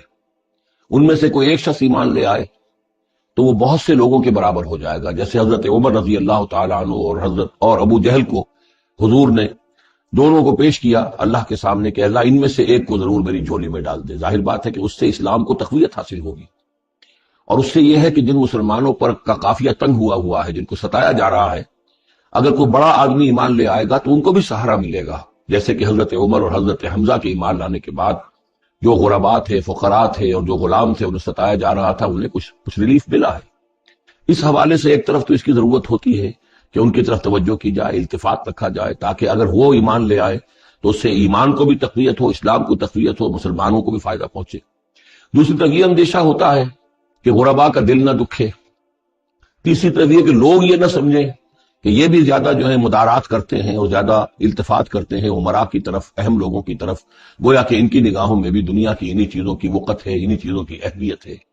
تو یہ تین طرف کی چیز سمجھیے کہ یہ چکی دو پارٹوں والی نہیں، تین پارٹوں والی ہے، کہ جس میں کوئی داعی جو ہوتا ہے وہ اس مخبصے میں آ جاتا ہے کہ ایک طرف تقاضا یہ ہے خود تحریک کا، دعوت کا، اس جد و جہد کا، اس کے تقاضے یہ ہیں کہ ان کی طرف التفات ہو، ان کی طرف توجہ کی جائے تاکہ ان میں سے کچھ لوگ ایمان لے آئیں تو کام میں سہولت حاصل ہو، مدد حاصل ہو، لیکن دوسری طرف یہ منفی دو اثرات بھی موجود ہیں۔ تو اس کے مابین جو ہے حکم دیا جا رہا ہے حضور صلی اللہ علیہ وسلم کو کہ بہرحال آپ یہ احتیاط کیجئے کہ یہ تاثر نہ ابھرنے پائے کہ محمد کے نزدیک بھی صلی اللہ علیہ وسلم اصل اہمیت جو ہے وہ دولت مند لوگوں کی ہے۔ وَلَا تُطِعْ مَنْ أَغْفَلْنَا قَلْبَهُ عَنْ ذِكْرِنَا، اور مت کہنا مانیے ان لوگوں کا، یہ جیسا کہ میں نے بارہا عرض کیا ہے کہ دباؤ پڑ رہا تھا سرداران قریش کی طرف سے کہ کچھ ہماری بات مان لیجئے، کچھ ہم آپ کی مان لیں گے۔ تو یہاں گویا کہ اس پہ پھر متنبہ کیا جا رہا ہے کہ جن لوگوں کو دلوں کو ہم نے اپنی یاد سے غافل کر دیا ہے، محروم کر دیا ہے، آپ ان کی باتیں سنیں بھی مت، ان کی طرف دھیان بھی مت دیجیے۔ وَلَا تُطِعْ مَنْ أَغْفَلْنَا قَلْبَهُ عَنْ ذِكْرِنَا وَاتَّبَعَ هَوَاهُ وَكَانَ أَمْرُهُ فُرُطًا وَقُلِ الْحَقُّ مِنْ رَبِّكُمْ۔ یہ جو مضمون ابھی ہم نے دوبارہ پڑھا ہے، اس کو آپ دیکھیں گے کہ یہ 21ویں پارے کی آغاز میں پھر دوبارہ آئے گا کہ جب بھی شدید کشاکش کا دور آیا ہے تو اس میں یہی ہدایات اللہ تعالیٰ کی طرف سے آئی ہیں حضور کو اور حضور کی وساطت سے تمام اہل ایمان کو کہ قرآن مجید کے ساتھ تمسک جو ہے اور مضبوط کرو، قرآن مجید کے ساتھ اپنے تعلق کو اور گہرا کرو، اور اس کو پڑھنا اور اس کا جو ہے اس کے ساتھ جو ہے اپنے اوقات کا بسر کرنا، اس میں اور اضافہ کرو، اسی سے تم ان شدائد اور مصائب کا مقابلہ کر سکو گے۔ وَقُلِ الْحَقُّ مِن رَبِّكُمْ، اور کہہ دیجئے یہ حق ہے میرے رب کی طرف، تمہارے رب کی طرف سے جو میں پیش کر رہا ہوں۔ فَمَن شَاءَ فَلْيُؤْمِنْ وَمَن شَاءَ فَلْيَكْفُرْ، تو اب جو چاہے ایمان لائے، جو چاہے کفر کرے۔ یہ بالکل وہی بات ہے جو سورۃ الدہر میں کہی گئی ہے کہ اما شاکرا و اما کفورا، ہم نے پورا اختیار دے دیا، انا ہدیناہ السبیل اما شاکرا و اما کفورا، یہ اختیار ہم نے انسان کو دیا ہے، چاہے شکر گزار بندہ بنے، چاہے کفران نعمت کی روش اختیار کرے۔ تو یہاں انداز یہ ہے کہ آپ ان کفار سے کہتے ہیں کہ میں دعوت پیش کر رہا ہوں، اب تمہیں ایمان لانا ہے لاؤ، کفر کرنا ہے کفر کرو، لیکن بین بین کی کوئی بات نہیں ہو سکتی، کوئی گیو اینڈ ٹیک، کوئی جو ہے کمپرومائز یہ ممکن نہیں ہے۔ قُلِ الْحَقُّ مِن رَبِّكُمْ ٹیک اٹ اور لیو اٹ، یہ حق ہے تمہارے رب کی طرف سے، چاہے اسے چھوڑ دو تو پورے کو چھوڑنا ہوگا، قبول کرنا ہے تو پورے کو کرنا ہوگا۔ فمن شاء فلیؤمن ومن شاء فلیکفر انا اعتدنا للظالمین نارا، ہم نے ظالموں کے لیے، کافروں کے لیے، مشرکوں کے لیے آگ تیار کر رکھی ہے، احاط بہم سرادقھا، اس کی قناتیں ان کا احاطہ کر لیں گی، وہ قناتوں کی شکل میں آگ ہوگی، ان کو گھیرے میں لے لیں گی۔ وَإِن يَسْتَغِيثُوا، اور اگر وہ پیاس سے جہاں بلب ہو کر پانی مانگیں گے، یغاثوا بماء کالمہل یشفی الوجوہ، تو انہیں ایسا پانی دیا جائے گا پینے کے لیے کہ جیسے بھول، یہ جو محل کے ترجمے کئی کیے گئے ہیں، کھولتے تیل کی تلچھٹ، لاوا، پگھلا ہوا تانبا اور پیپ وغیرہ، مان سدید، ان میں، اور وہ اتنا گرم ہوگا یشفی الوجوہ کہ ان کے چہروں کو بھون دے گا۔ بیس شراب، بہت ہی بری شے ہوگی پینے کی، وساعت مرتفقہ، اور یہ ان کے لیے ان کی آرام گاہ جو بنے گی جہنم، بہت ہی بری آرام گاہ ہوگی۔ اس کے برعکس وہی سائملٹینیس کنٹراسٹ کا اسلوب، ان الذین آمنوا وعملوا الصالحات، جو لوگ ایمان لائیں اور نیک عمل کریں، انا لا نضیع اجر من احسن عملا، ہمارا یہ اصول نہیں ہے کہ جو لوگ اچھے عمل کریں ان کے اجر کو ہم ضائع کر دیں، ان کا اجر بھرپور انہیں ملے گا۔ اولئک لہم جنات عدن تجری من تحتہم الانہار، یہ وہ لوگ ہیں کہ جن کے لیے ہیں وہ رہنے والے باغات، ریزیڈینشل گارڈنز، جن کے دامن میں ندیاں بہتی ہوں گی، یحلون فیہا من اساور من ذہب، انہیں پہنائے جائیں گے وہاں کنگن سونے کے، وَيَلْبَسُونَ ثِيَابًا خُضْرًا مِّن سُندُسٍ، اور ان کو وہ پہنیں گے وہاں پر کپڑے سبز رنگ کے، باریک ریشم کے اور گاڑھے ریشم کے، یعنی اوپر کا لباس جو ہوگا وہ باریک ریشم کا ہوگا اور جو نیچے کا لباس ہوگا وہ گاڑھے ریشم کا ہوگا۔ متکئین فیہا علی الارائک، اور وہ وہاں پر تکیہ لگائے ہوئے، ٹیک لگائے ہوئے بیٹھے ہوں گے تختوں کے اوپر۔ نعم الثواب، کیا ہی اچھا بدلہ ہوگا، وحسنت مرتفقہ، اور کیا ہی خوب ان کے لیے آرام گاہ ہوگی۔ پانچویں رکوع میں ایک مکالمہ آ رہا ہے دو اشخاص کا۔ ایک شخص وہ ہے کہ جس کو اللہ نے دنیاوی نعمتیں جو بھی اس دور کی تھیں بھرپور دی ہیں، مادی وسائل بھرپور دے رکھے ہیں، اور وہ اس قدر اس کا معاملہ ٹھیک چل رہا ہے کہ ہوتے ہوتے اس کی نگاہ اب اللہ کی طرف سے ہٹ کر ان مادی اسباب و وسائل ہی پر جم گئی ہے، اس کا توکل اور اعتماد اسی پر قائم ہو گیا ہے۔ ایک دوسرا شخص دنیاوی اعتبار سے مرفع الحال نہیں ہے، اس کے پاس دولت نہیں ہے، دنیاوی چیزیں نہیں ہیں، لیکن وہ اللہ تعالیٰ کی معرفت اسے حاصل ہے۔ وہ اس دولت مند آدمی کو بھی نصیحت کرتا ہے کہ تم اللہ کو بھول گئے ہو، تمہیں چاہیے کہ ان تمام چیزوں کے اوپر جو بھی اللہ نے تمہیں دی ہے اس کا شکر ادا کرو، اس کا حق ادا کرو۔ لیکن اس نے اپنے گھمنڈ میں آ کر اسے بہت تلخ جواب دیا، میرے پاس یہ سب کچھ ہے، تو گویا کہ میں اللہ تعالیٰ کا لاڈلا ہوں، چہیتا ہوں، تم جوتیاں پٹخار رہے ہو، تمہارے پاس کچھ نہیں ہے، تمہاری کوئی حیثیت نہیں ہے، تمہاری حیثیت ہی نہیں ہے کہ مجھے تم واعظ بھی کہو۔ لیکن یہ کہ اس پر پھر جو ان کے درمیان معاملہ ہوا تو انہوں نے کہا اس شخص نے کہ ہو سکتا ہے کہ اللہ تعالیٰ تمہارے سارے دولت کو اور مال و اسباب کو ضائع کر دے، لیکن یہ کہ اس نے کہا کیسے ہو سکتا ہے، میں نے سارا بندوبست ٹھیک ٹھیک کیا ہوا ہے۔ بہرحال نتیجہ یہ نکلا کہ اللہ تعالیٰ نے اس کی اس پوری دولت کو ایک طریقے سے ضائع کر دیا، اور پھر وہ اپنے ہتھیلیاں ملتا رہ گیا، کف افسوس ملتا رہ گیا، اور اس نے کہا ہائے کاش کہ میں نے اپنے رب کے ساتھ شرک نہ کیا ہوتا۔ حالانکہ اس پورے رکوع میں کہیں کسی دیوی کا، دیوتا کا، کسی اور الہہ کا کہیں ذکر نہیں ہے۔ تو اس رکوع میں سمجھنے کی بات یہ ہے کہ ایک شرک ہے مادہ پرستی کا شرک، مادی اسباب و وسائل پر اتنا تکیہ ہو جائے، اتنا توکل ہو جائے، اتنا اعتماد ہو جائے کہ پھر اللہ تعالیٰ کو انسان بھول جائے، مسبب الاسباب پر سے نگاہ ہٹ جائے، اور وہ سمجھے کہ سارا اعتماد اور توکل میرا ان مادی اسباب و وسائل پر ہے۔ تو یہاں گویا کہ اس نے ان مادی وسائل و اسباب ہی کو اپنا معبود بنا لیا ہے۔ تو یہ شرک ہے جو اس دور کا سب سے بڑا شرک ہے۔ اس دور میں بت پرستی کا شرک بہت کم رہ گیا ہے، اب ستارہ پرستی کا شرک کہاں رہ گیا ہے؟ کون لوگ ہیں جو ستاروں کو پوجتے ہیں؟ اب تو انسان سمجھتا ہے ستاروں تک تو ہم پہنچ ہی جائیں گے، ہمارا علم تو پہنچ ہی چکا ہے، چاند تک ہم اتر آئے ہیں، اب چاند کو کون پوجے گا؟ یہ جو اب ساری جو ہے اب جو پوجا پاٹ ہو رہی ہے وہ تو مادہ پرستی کی ہے، وہ دولت کی ہے، وہ در حقیقت یا وہ نظریاتی طور پر وطن پرستی ہے، اس کا ایک شرک ہے۔ تو یہ اس دور کے شرک کو سمجھنا بہت ضروری ہے، اور یہ رکوع اس اعتبار سے کہ اس میں کسی دیوی دیوتا کا ذکر نہیں ہے، تو شرک کون سا کیا اس نے؟ وہ شرک یہی ہے کہ اس نے دنیاوی مال و اسباب اور مادی اسباب و ذرائع کے اوپر اپنے سارے توکل کو جو ہے اس کے ساتھ منسلک کر دیا، یہی گویا کہ اس کو معبود بنا لینا ہے۔ وَاضْرِبْ لَهُم مَثَلَ الرَّجُلَيْنِ، ان کے لیے بیان کیجئے دو اشخاص کی مثال، جعلنا لأحدہما جنتین من اعناب، ان میں سے ایک کو ہم نے دیے تھے 2 باغ انگوروں کے، وحففناہما بنخل، اور ان دونوں کو گھیرے میں لیا ہوا تھا کھجوروں کے درختوں نے۔ اب دیکھیے کہ انگوروں کی بیلیں ہیں، اور چونکہ ادھر ادھر سے ہوا تیز نہ آئے تو کھجوروں کے جھنڈ جو ہے وہ چاروں طرف لگے ہوئے ہیں، تاکہ ان کے مابین جو اس کی انگوروں کی بیلیں ہیں وہ بڑی محفوظ ہیں۔ وجعلنا بینہما زرعا، ان کے درمیان کھیتی بھی تھی، یعنی یہ کہ اناج کا سامان بھی ہے اور انگوروں کی بیلیں بھی ہیں اور یہ کہ کھجوروں کے درخت بھی ہیں۔ کلتا الجنتین آتت اکلہا، اور وہ دونوں باغات اپنا پھل دیتے تھے، ولم تظلم منہ شیئا، سال بسال پھل آ رہا ہے، سال ہر سال ہو گئے، ہر سال پھل آ رہا ہے، اس میں کوئی کمی نہیں کرتے تھے۔ جب یہ چیز چلتی رہتی ہے تو آدمی کا خود بخود ایک توکل جو ہے وہ اس چیز کے ساتھ وابستہ ہو جاتا ہے، وہ بھول جاتا ہے کہ اس کی اللہ تعالیٰ کے فضل و کرم سے ہے یا اللہ کے اذن سے ہے، بلکہ یہ کہ وہ انہی چیزوں کو سمجھ بیٹھتا ہے کہ یہ دائم ہے اور قائم ہے۔ وَفَجَّرْنَا خِلَالَهُمَا نَهْرًا، اور ہم نے ان کے مابین ایک نہر بھی نکال دی تھی، آب پاشی کا بھی پورا نظام موجود ہے۔ وَكَانَ لَهُ ثَمَرٌ، اور اس کے میوے بھی تھے، یعنی یہ بھی تھا کہ باغ جو ہے وہ پھلا ہوا اس وقت، انگور بھی ہیں اور کھجور بھی جو ہے درخت جو ہے لدے ہوئے ہیں۔ اور ایک اس کا مفہوم یہ بھی ہے میرے نزدیک جو زیادہ راجح ہے کہ اس کو اولاد بھی اللہ نے خوب دی تھی۔ جیسے درختوں پر پھل لگتا ہے تو انسان کے لیے اس کی اولاد جو ہے اس کے پھل کی حیثیت رکھتی ہے، تو گویا کہ اس کو اولاد بھی ملی تھی۔ فقال لصاحبہ وهو يحاورہ، تو کہا اس نے اپنے ساتھی سے، ان سے وہ گفتگو کر رہے تھے، آپس میں گفتگو کر رہا، انا اکثر منک مالا واعز نفرا،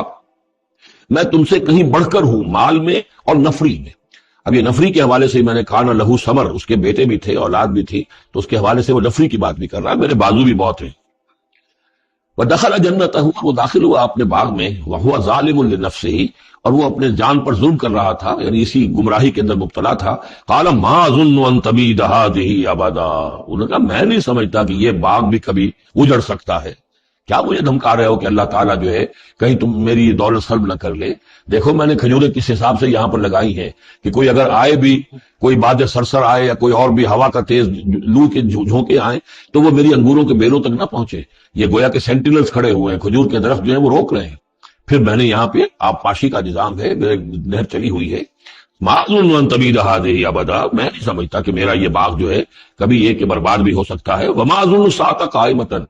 اور یہ جو تم قیامت وغیرہ کی بات کر رہے ہو، اول تو میرا گمان نہیں ہے کہ کوئی قیامت کھڑی ہونے والی ہے۔ وما اظن الساعة قائمة، میں نہیں سمجھتا کہ یہ قیامت ہونے والی، ہاں ڈکوسلے سے ہیں، کچھ بڑوں سے سنا تو ہے۔ اور یہ کہ وَلَئِن رُدِدتُّ إِلَىٰ رَبِّي، اگر مجھے لوٹا ہی دیا گیا اپنے رب کے پاس، لَأَجِدَنَّ خَيْرًا مِّنْهَا مُنقَلَبًا، تو مجھے وہاں لازماً ملے گا بہت بہتر لوٹ کر۔ اب اس کے اندر ایک فلسفہ ہے ان کا کہ جب اللہ نے مجھے یہاں دیا، اللہ کے وہ منکر نہیں تھے، اللہ نے مجھے یہاں دیا ہے تو اس کا مطلب یہ کہ میں چہیتا ہوں، لاڈلا ہوں، یا اللہ نے مجھے کچھ صلاحیتیں دی ہیں، میں نے بڑی عمدہ پلاننگ کر کے باغ بنائے ہیں، سارا اس کا بندوبست کیا ہے، تو یہ میری جو صلاحیت ہے، یا اللہ کی دی ہوئی جو میرے اندر ہے، یہ جو خیر ہے، یہ کہاں چلا جائے گا؟ آخرت میں بھی مجھے پھر ملے گا اور اس سے بہتر ملے گا، اور تم جیسے یہاں جوتیاں پٹخار رہے ہو ایسے وہاں پٹخارو گے۔ وَلَئِن رُدِدتُّ إِلَىٰ رَبِّي، اگر بالفرض ہو ہی گیا ایسا، لوٹا ہی دیا گیا میں اپنے رب کی طرف، لَأَجِدَنَّ خَيْرًا مِّنْهَا مُنقَلَبًا، تو اس سے بھی بہتر مجھے وہاں پر ملے گا۔ قال له صاحبہ، اب اس اللہ کے بندے نے جو نیک بندہ تھا کہا اس سے، اس کے ساتھی نے، وہو یحاورہ، اور ان سے گفتگو کر رہا تھا، اکفرت بالذی خلقک من تراب، کیا تو نے کفر کیا اس ہستی کا جس نے تجھے مٹی سے بنایا، ثم من نطفہ، پھر گندے پانی کی بوند سے بنایا، ثم سواک رجلا، پھر تجھے ایک پورا انسان بنا کر کھڑا کر دیا۔ اب یہاں تجھے کفر کون سا کیا؟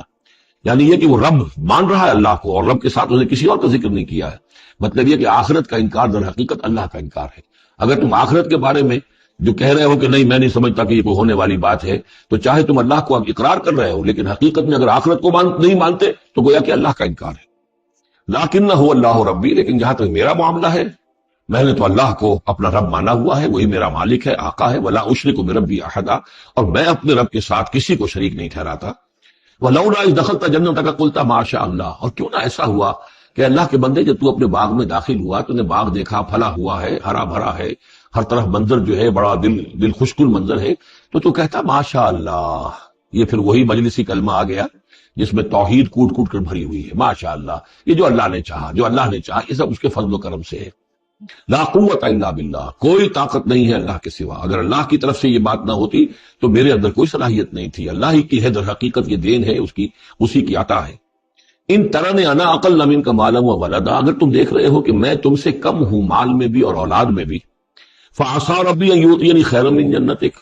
تو مجھے تو اپنے رب کے بارے میں یہ یقین ہے کہ وہ جب چاہے مجھے تیرے باغ سے بہتر باغ دے سکتا ہے. وہ یرسل علیہا حسبانا، اور تیرے باغ کے اوپر وہ کوئی اوپر سے کوئی لو کا جھونکا ایسا بھیج سکتا ہے من السماء، آسمان سے، فتصبح صعیدا زلقا، کہ یہ پورا باغ جو ہے یہ جو ایک ایسا چٹیل میدان ہو کر رہ جائے کہ یہاں کوئی درخت رہے نہ بیلے رہے. معلوم ہوا کہ ہر چیز جب آنکھ کھلی گل کی تو موسم تھا خزاں کا، یہ ہو سکتا ہے، عین ممکن ہے. اور یصبح ماؤہا غورا، یا اللہ آسمان سے کوئی ایسی نہ بھی بھیجے کوئی چیز بلا، تو اس کا پانی ہی جو تمہارا یہ جو چشمہ چل رہا ہے وہ پانی ہی اگر زمین کے اندر گہرا اتر جائے، یہ چشمہ خشک ہو جائے، فلن تستطیع لہ طلبا، اور پھر تو پانی کہیں سے لا نہ سکے تو یہ باغ خود بخود اچڑ جائے گا. یہ سارے امکانات ہیں. مسبب الاسباب نے تمہارے لیے اس وقت سارے اسباب جمع کر رکھے ہیں، جب چاہے گا ان میں سے کسی ایک سبب کی بھی اگر تناب کھینچ لے تو یہ سارا معاملہ جو ہے یہ تو شیش محل کی طرح کا ہے، ایک ہی جو پتھر ہے وہ اس سب کو چکلا چور کر دے گا. وَأُحِيطَ بِثَمَرِهِ، معلوم ہوتا جو بہت ہی کوئی اللہ کا پہنچا ہوا شخص تھا، جو اللہ کا دوست تھا، اور اس کا دل دکھایا اس شخص نے، جس کو تانا دیا اسے انا خیر من کہ انا اکثر منک مالا وولدا، تو اس حوالے سے اس کا دل دکھا ہے. اور یہ جان لیجئے کہ کسی اللہ والے کا من عادى لي وليا فاذنته للحرب، تو ایک حدیث قدسی ہے، جو شخص میرے کسی ولی کے ساتھ دشمنی کرے پھر میری طرف سے اس کے خلاف اعلان جنگ ہے. تو اس نے چونکہ یہ دل دکھایا ہے. اور فارسی کا ایک شعر بھی بڑا مزیدار ہے کہ ہیچ قوم را خدا رسوا نہ کرد، تا دلے صاحب دلے نامد میں درد. کسی صاحب دل کے دل کو ٹھیس لگتی ہے، درد اور اس کے اندر پیدا ہو جاتا ہے، صاحب دل ہو، اللہ کی محبت اس کے دل میں ہو اور اسے ٹھیس پہنچے، تو تا دلے صاحب دلے نامد میں درد، ہیچ قوم را خدا رسوا نہ کر. قومیں بڑی رسوا ہو جاتی ہیں کسی ایک اللہ والے کی کہ دل جو ہے اس کی دل کو اگر تکلیف پہنچے. تو وہی تب ہمارے ہی اس کا سارا ثمر سمیٹ لیا گیا. اللہ تعالیٰ نے جو کچھ اس کو دیا تھا وہ سلب کر لیا. باغ بھی ختم ہوا، اولاد بھی ختم ہوئی. فَأَصْبَحَ يُقَلِّبُ كَفَّيْهِ عَلَى مَا أَنفَقَ فِيهَا، تو وہ رہ گیا اپنے ہاتھوں کو ملتا ہوا، اپنی ہتھیلیوں کو ملتا ہوا، جسے ہم کہتے ہیں کفے افسوس ملنا. يُقَلِّبُ كَفَّيْهِ عَلَى مَا أَنفَقَ فِيهَا، جو کچھ اس نے خرچ کیا تھا، انویسٹ کیا تھا، محنت کی تھی، کتنا عرصہ لگا تھا اس باغ کے پلاننگ میں، باغ کو اس نے لگایا تھا، کہاں کہاں سے پودے لایا ہوگا.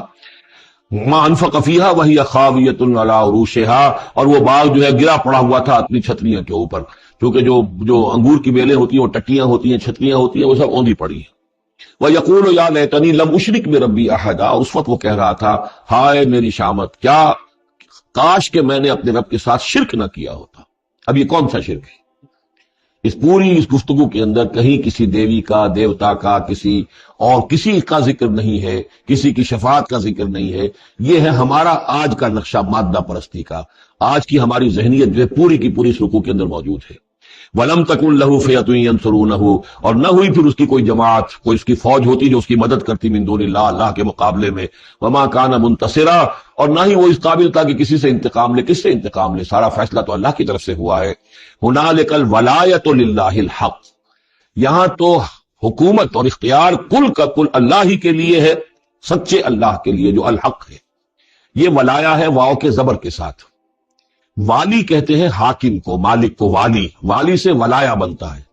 ولی کہتے ہیں دوست، پشت پناہ، اور اس سے ولایا بنتا ہے. ولایت باہمی، اللہ ولی الذین آمنوا یخرجہم من الظلمات الی النور، اور الا ان اولیاء اللہ لا خوف علیہم ولا هم یحزنون. یہ ولایت ہے واو کے زیر کے ساتھ. اور والی ہونا کسی کا، فلاں ملک کا والی فلاں تھا، یعنی وہاں کا حکمران تھا، بادشاہ تھا، تو یہاں کی بادشاہی، یہاں کا اختیار هنالک الولایۃ للہ الحق، کل ولایت اللہ ہی کے حق میں ہے. هو خیر ثوابا و خیر عقبا، یقیناً وہی بہتر ہے انعام دینے والا، اور وہی بہتر ہے نتیجے کے اعتبار سے، عاقبت کے اعتبار سے. وَاضْرِبْ لَهُم مَثَلَ الْحَيَاةِ الدُّنْيَا، اور ان کے لیے ذرا بیان کیجئے ایک مثال دنیا کی زندگی کے لیے. كَمَاءٍ أَنزَلْنَاهُ مِنَ السَّمَاءِ، جیسے پانی کے ہم نے اتارا آسمان سے، فاختلط بِهِ نبات الارض، اس کے ساتھ رل مل کر زمین کا جو سبزہ ہے وہ نکل آیا. فَأَصْبَحَ حَشِيمًا تَذْرُوهُ الرِّيَاحُ، اب یہ ایک لمبی بات ہے جسے مختصر کیا گیا کہ پھر کچھ عرصے کے بعد وہ سبزہ جو ہے وہ زرد پڑ جاتا ہے، پھر دھوپ کے اندر سوکھ کر پیلا ہو گیا، پھر چورا چورا ہو گیا، پھر وہ چٹیل زمین کی زمین رہ گئی.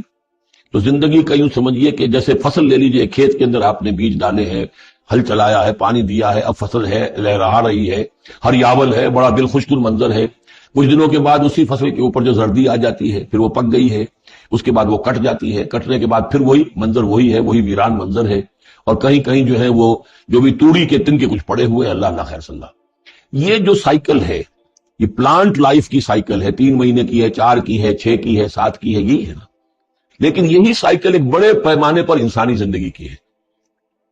ایک بچہ پیدا ہوا، اس وقت جو ہے بڑی خوشیاں منائی گئی، پھر وہ بڑا جوان ہوا، قوی ہوا، طاقت والا ہوا، پھر اس کے اوپر ادھیڑ ابھر آ گئی، بال میں سفیدی آ گئی، چہرے پر جو ہے وہ جھریاں پڑنی شروع ہوئی، اس کے بعد پھر اس پر موت وارد ہوئی، پھر اسے قبر میں اتار دیا گیا، وہ مٹی سے تھا اور مٹی میں جا کر مل گیا۔ ایک ہی سپین ایک چل رہا ہے، سائیکل چل رہا ہے۔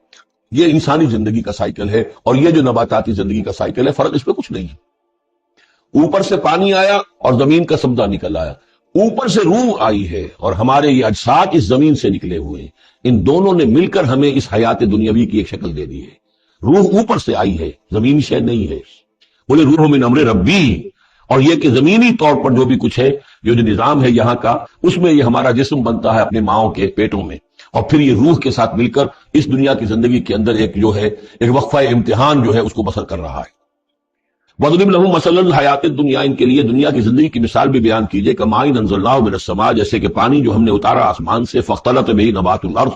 تو پھر اس کے ساتھ سبزہ جو ہے زمین کا رل مل کر نکل آیا، فَأَصْبَحَ هَشِيمًا، پھر وہ ہو گیا چورا چورا، تَذْرُوهُ الرِّيَاحُ، کہ جنہیں ہوائیں لیے اڑتی پھر رہی ہیں۔ وَكَانَ اللَّهُ عَلَىٰ كُلِّ شَيْءٍ مُقْتَدِرًا، اور یہ اللہ تعالیٰ جو ہے ہر شے پر قادر ہے، اس کے لیے جیسے یہ سائیکل چل رہا ہے تمہارا نباتاتی، ایسے ہی حیواناتی ہے، ایسا ہی تمہارا انسانی زندگی کا ہے۔ المال والبنون زینت الحیات الدنیا، یہ زینت کا لفظ 3 مرتبہ اس صورت میں آیا ہے، اور یہ اس کا عمود ہے، میں بتا چکا ہوں آپ کو۔ انا جعلنا ما علی الارض زینۃ لہا لنبلوہم ایہم احسن عملا، پھر آیا ترید زینت الحیات الدنیا۔ نبی دیکھیے کہ ان لوگوں کو گمان نہ ہو کہ محمد بھی دنیا کی زندگی کی زیبائش اور آرائش ہی پر رجھے ہوئے ہیں، معاذ اللہ، صلی اللہ علیہ وسلم۔ اب یہاں فرمایا یہ دنیا کی زندگی جو تمہاری ہے، اس میں اولاد اور مال یہ تمہارے لیے زیبائش ہے، آرائش ہے، لیکن کتنی دیر کی؟ صرف اس زندگی کا معاملہ ہے، اسی کے لیے یہ ساز و سامان ہے جو برت لوگے، یہ رشتے جو ہیں یہ بھی یہیں کے لیے ہیں۔ آخر میں تو ظاہر بات ہے کہ پھر جو ہے تمہیں اکیلے جا کر پیش ہونا اللہ کی عدالت میں، نہ کوئی باپ تمہارا ساتھ دے گا، نہ کوئی بیوی ساتھ دے گی، نہ کوئی بیٹا ساتھ دے گا۔ کلہم آتی ہے یوم القیامت فردا، اگلی سورہ جو ہے سورہ مریم، اس کے اندر یہ بات آ رہی ہے، اکیلے جو ہے پھر وہ اپنا پورا محاسبہ جو ہے اس کو فیس کرنا ہے۔ المال والبنون زینت الحیات الدنیا، مال اور بیٹے یہ دنیا کی زندگی کی رونق ہے۔ والباقیات الصالحات، باقی رہنے والی تو نیکیاں ہیں۔ نیکی کوئی کمائی ہے اس 30 سال میں، 40 سال میں، 50 سال میں، تو ان کے لیے بقا ہے، مال کے لیے کوئی بقا نہیں ہے۔ الباقیات الصالحات خیر عند ربک ثواب و خیر عملا، وہ یقیناً بہتر ہیں تیرے رب کے نزدیک ثواب کے اعتبار سے، بدلے کے اعتبار سے بھی، اور توقع اور امید کے اعتبار سے۔ امید اگر کوئی لگانی ہے تو یہ مال اسباب سے نہ لگاؤ، امید اگر لگانی ہے تو اولاد سے نہ لگاؤ، امید لگانی ہے تو کوئی نیکی اگر ہے اور آخرت میں اس کا اجر و ثواب کی توقع ہے تو تمہارے لیے سہارا جو ہے اصل بننا چاہیے وہ۔ وَيَوْمَ نُسَيِّرُ الْجِبَالَ، اب یہ قیامت کا نقشہ کھینچا جا رہا ہے، اور جس دن کے ہم چلائیں گے پہاڑوں کو، وَتَرَى الْأَرْضَ بَارِزَةً، اور تم دیکھو گے کہ زمین بالکل ننگی ہو گئی ہے، کوئی اونچائی نہیں رہی، کوئی نچائی نہیں رہی، کوئی اونچ نہیں، کوئی ٹیڑھ نہیں، کچھ نہیں، سیدھی چٹیل پہاڑ چل جائیں گے، تو آئی بات ہے کہ یہ اونچائیاں ختم ہو جائیں گی۔ وَحَشَرْنَاهُمْ، اور ہم ان سب کو جمع کریں گے، وَلَمْ نُغَادِرْ مِنْهُمْ أَحَدًا، اور ان میں سے ایک کو نہیں چھوڑیں گے، کوئی بھی نسل انسانی کا جو حضرت آدم سے لے کر اور قیامت کے آخری ساعت تک جو لوگ بھی پیدا ہوں گے سب کے سب موجود ہوں گے۔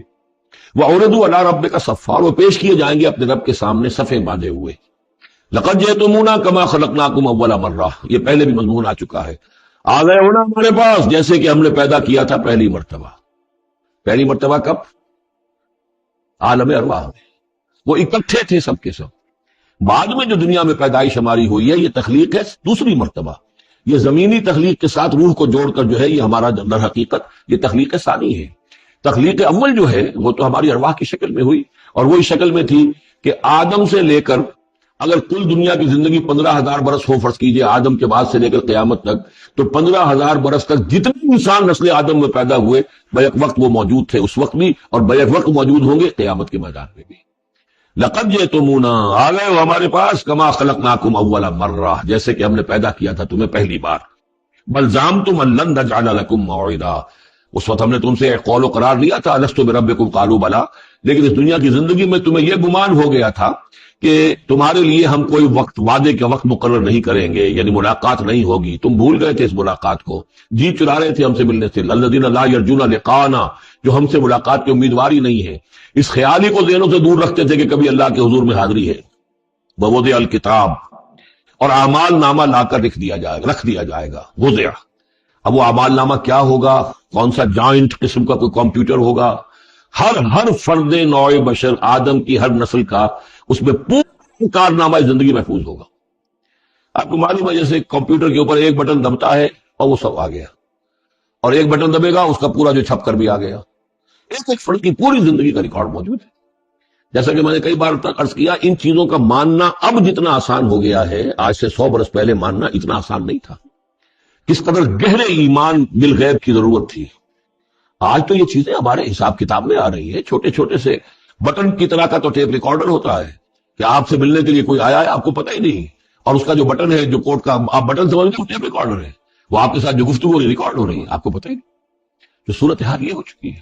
ذرا لگائیے کہیں پر اور آپ کو معلوم ہوگا کہ آپ کی ساری گفتگو سن لیجیے آپ۔ تو یہ ساری ریکارڈنگ کے ہر چیز محفوظ ہو رہی ہے، اعمال نامے میں ہر شے موجود ہے۔ ووضع الکتاب، اور وہ لا کر اعمال نامہ رکھ دیا جائے گا، کہیں سے وہ کمپیوٹر شاید کس جگہ پر ہے، اور وہاں سے وہ انسٹال جو ہے وہاں سے لا کر میدان حشر میں ٹکایا جائے گا۔ ووضع الکتاب فترى المجرمین مشفقین مما فیہ، تم دیکھو گے اب مجرموں کو ڈر رہے ہوں گے، کانپ رہے ہوں گے کہ اس میں کیا کچھ ہے۔ ویقولون، اور وہ کہتے ہوں گے، یا اور ہماری شامت، مال ھذا الکتاب، یہ کیسا اعمال نامہ ہے، لا یغادر صغیرۃ ولا کبیرۃ، اس نے تو کسی چھوٹی سی چھوٹی بات کو نہیں چھوڑا، نہ کسی بڑی بات کو چھوڑا، الا احصاھا، مگر یہ کہ اس کو محفوظ رکھا ہوا ہے۔ اس نے تو مائنیوٹس ڈیٹیلز کو بھی اومٹ نہیں کیا ہے۔ کیسا یہ اعمال نامہ، مال ھذا الکتاب لا یغادر صغیرۃ ولا کبیرۃ الا احصاھا ووجدوا ما عملوا حاضرا، ما عملوا، اور وہ پائیں گے جو عمل انہوں نے کیا ہوگا اسے موجود۔ ولا یظلم ربک احدا، تیرا رب کسی پر ظلم نہیں کرے گا، یہ تمہارے اپنے اعمال ہیں۔ اب دیکھیے یہاں 6 رکوع ختم ہوئے، 7واں رکوع شروع ہو رہا ہے، اور 7ویں رکوع کی پہلی آیت سورہ بنی اسرائیل میں بھی یہی تھی، وَإِذْ قُلْنَا لِلْمَلَائِكَةِ اسْجُدُوا لِآدَمَ فَسَجَدُوا إِلَّا إِبْلِيسَ، بالکل ٹھیک درمیان میں سورہ بنی اسرائیل میں بھی 12 رکوع اس کے ہیں، 12 رکوع اس کے ہیں۔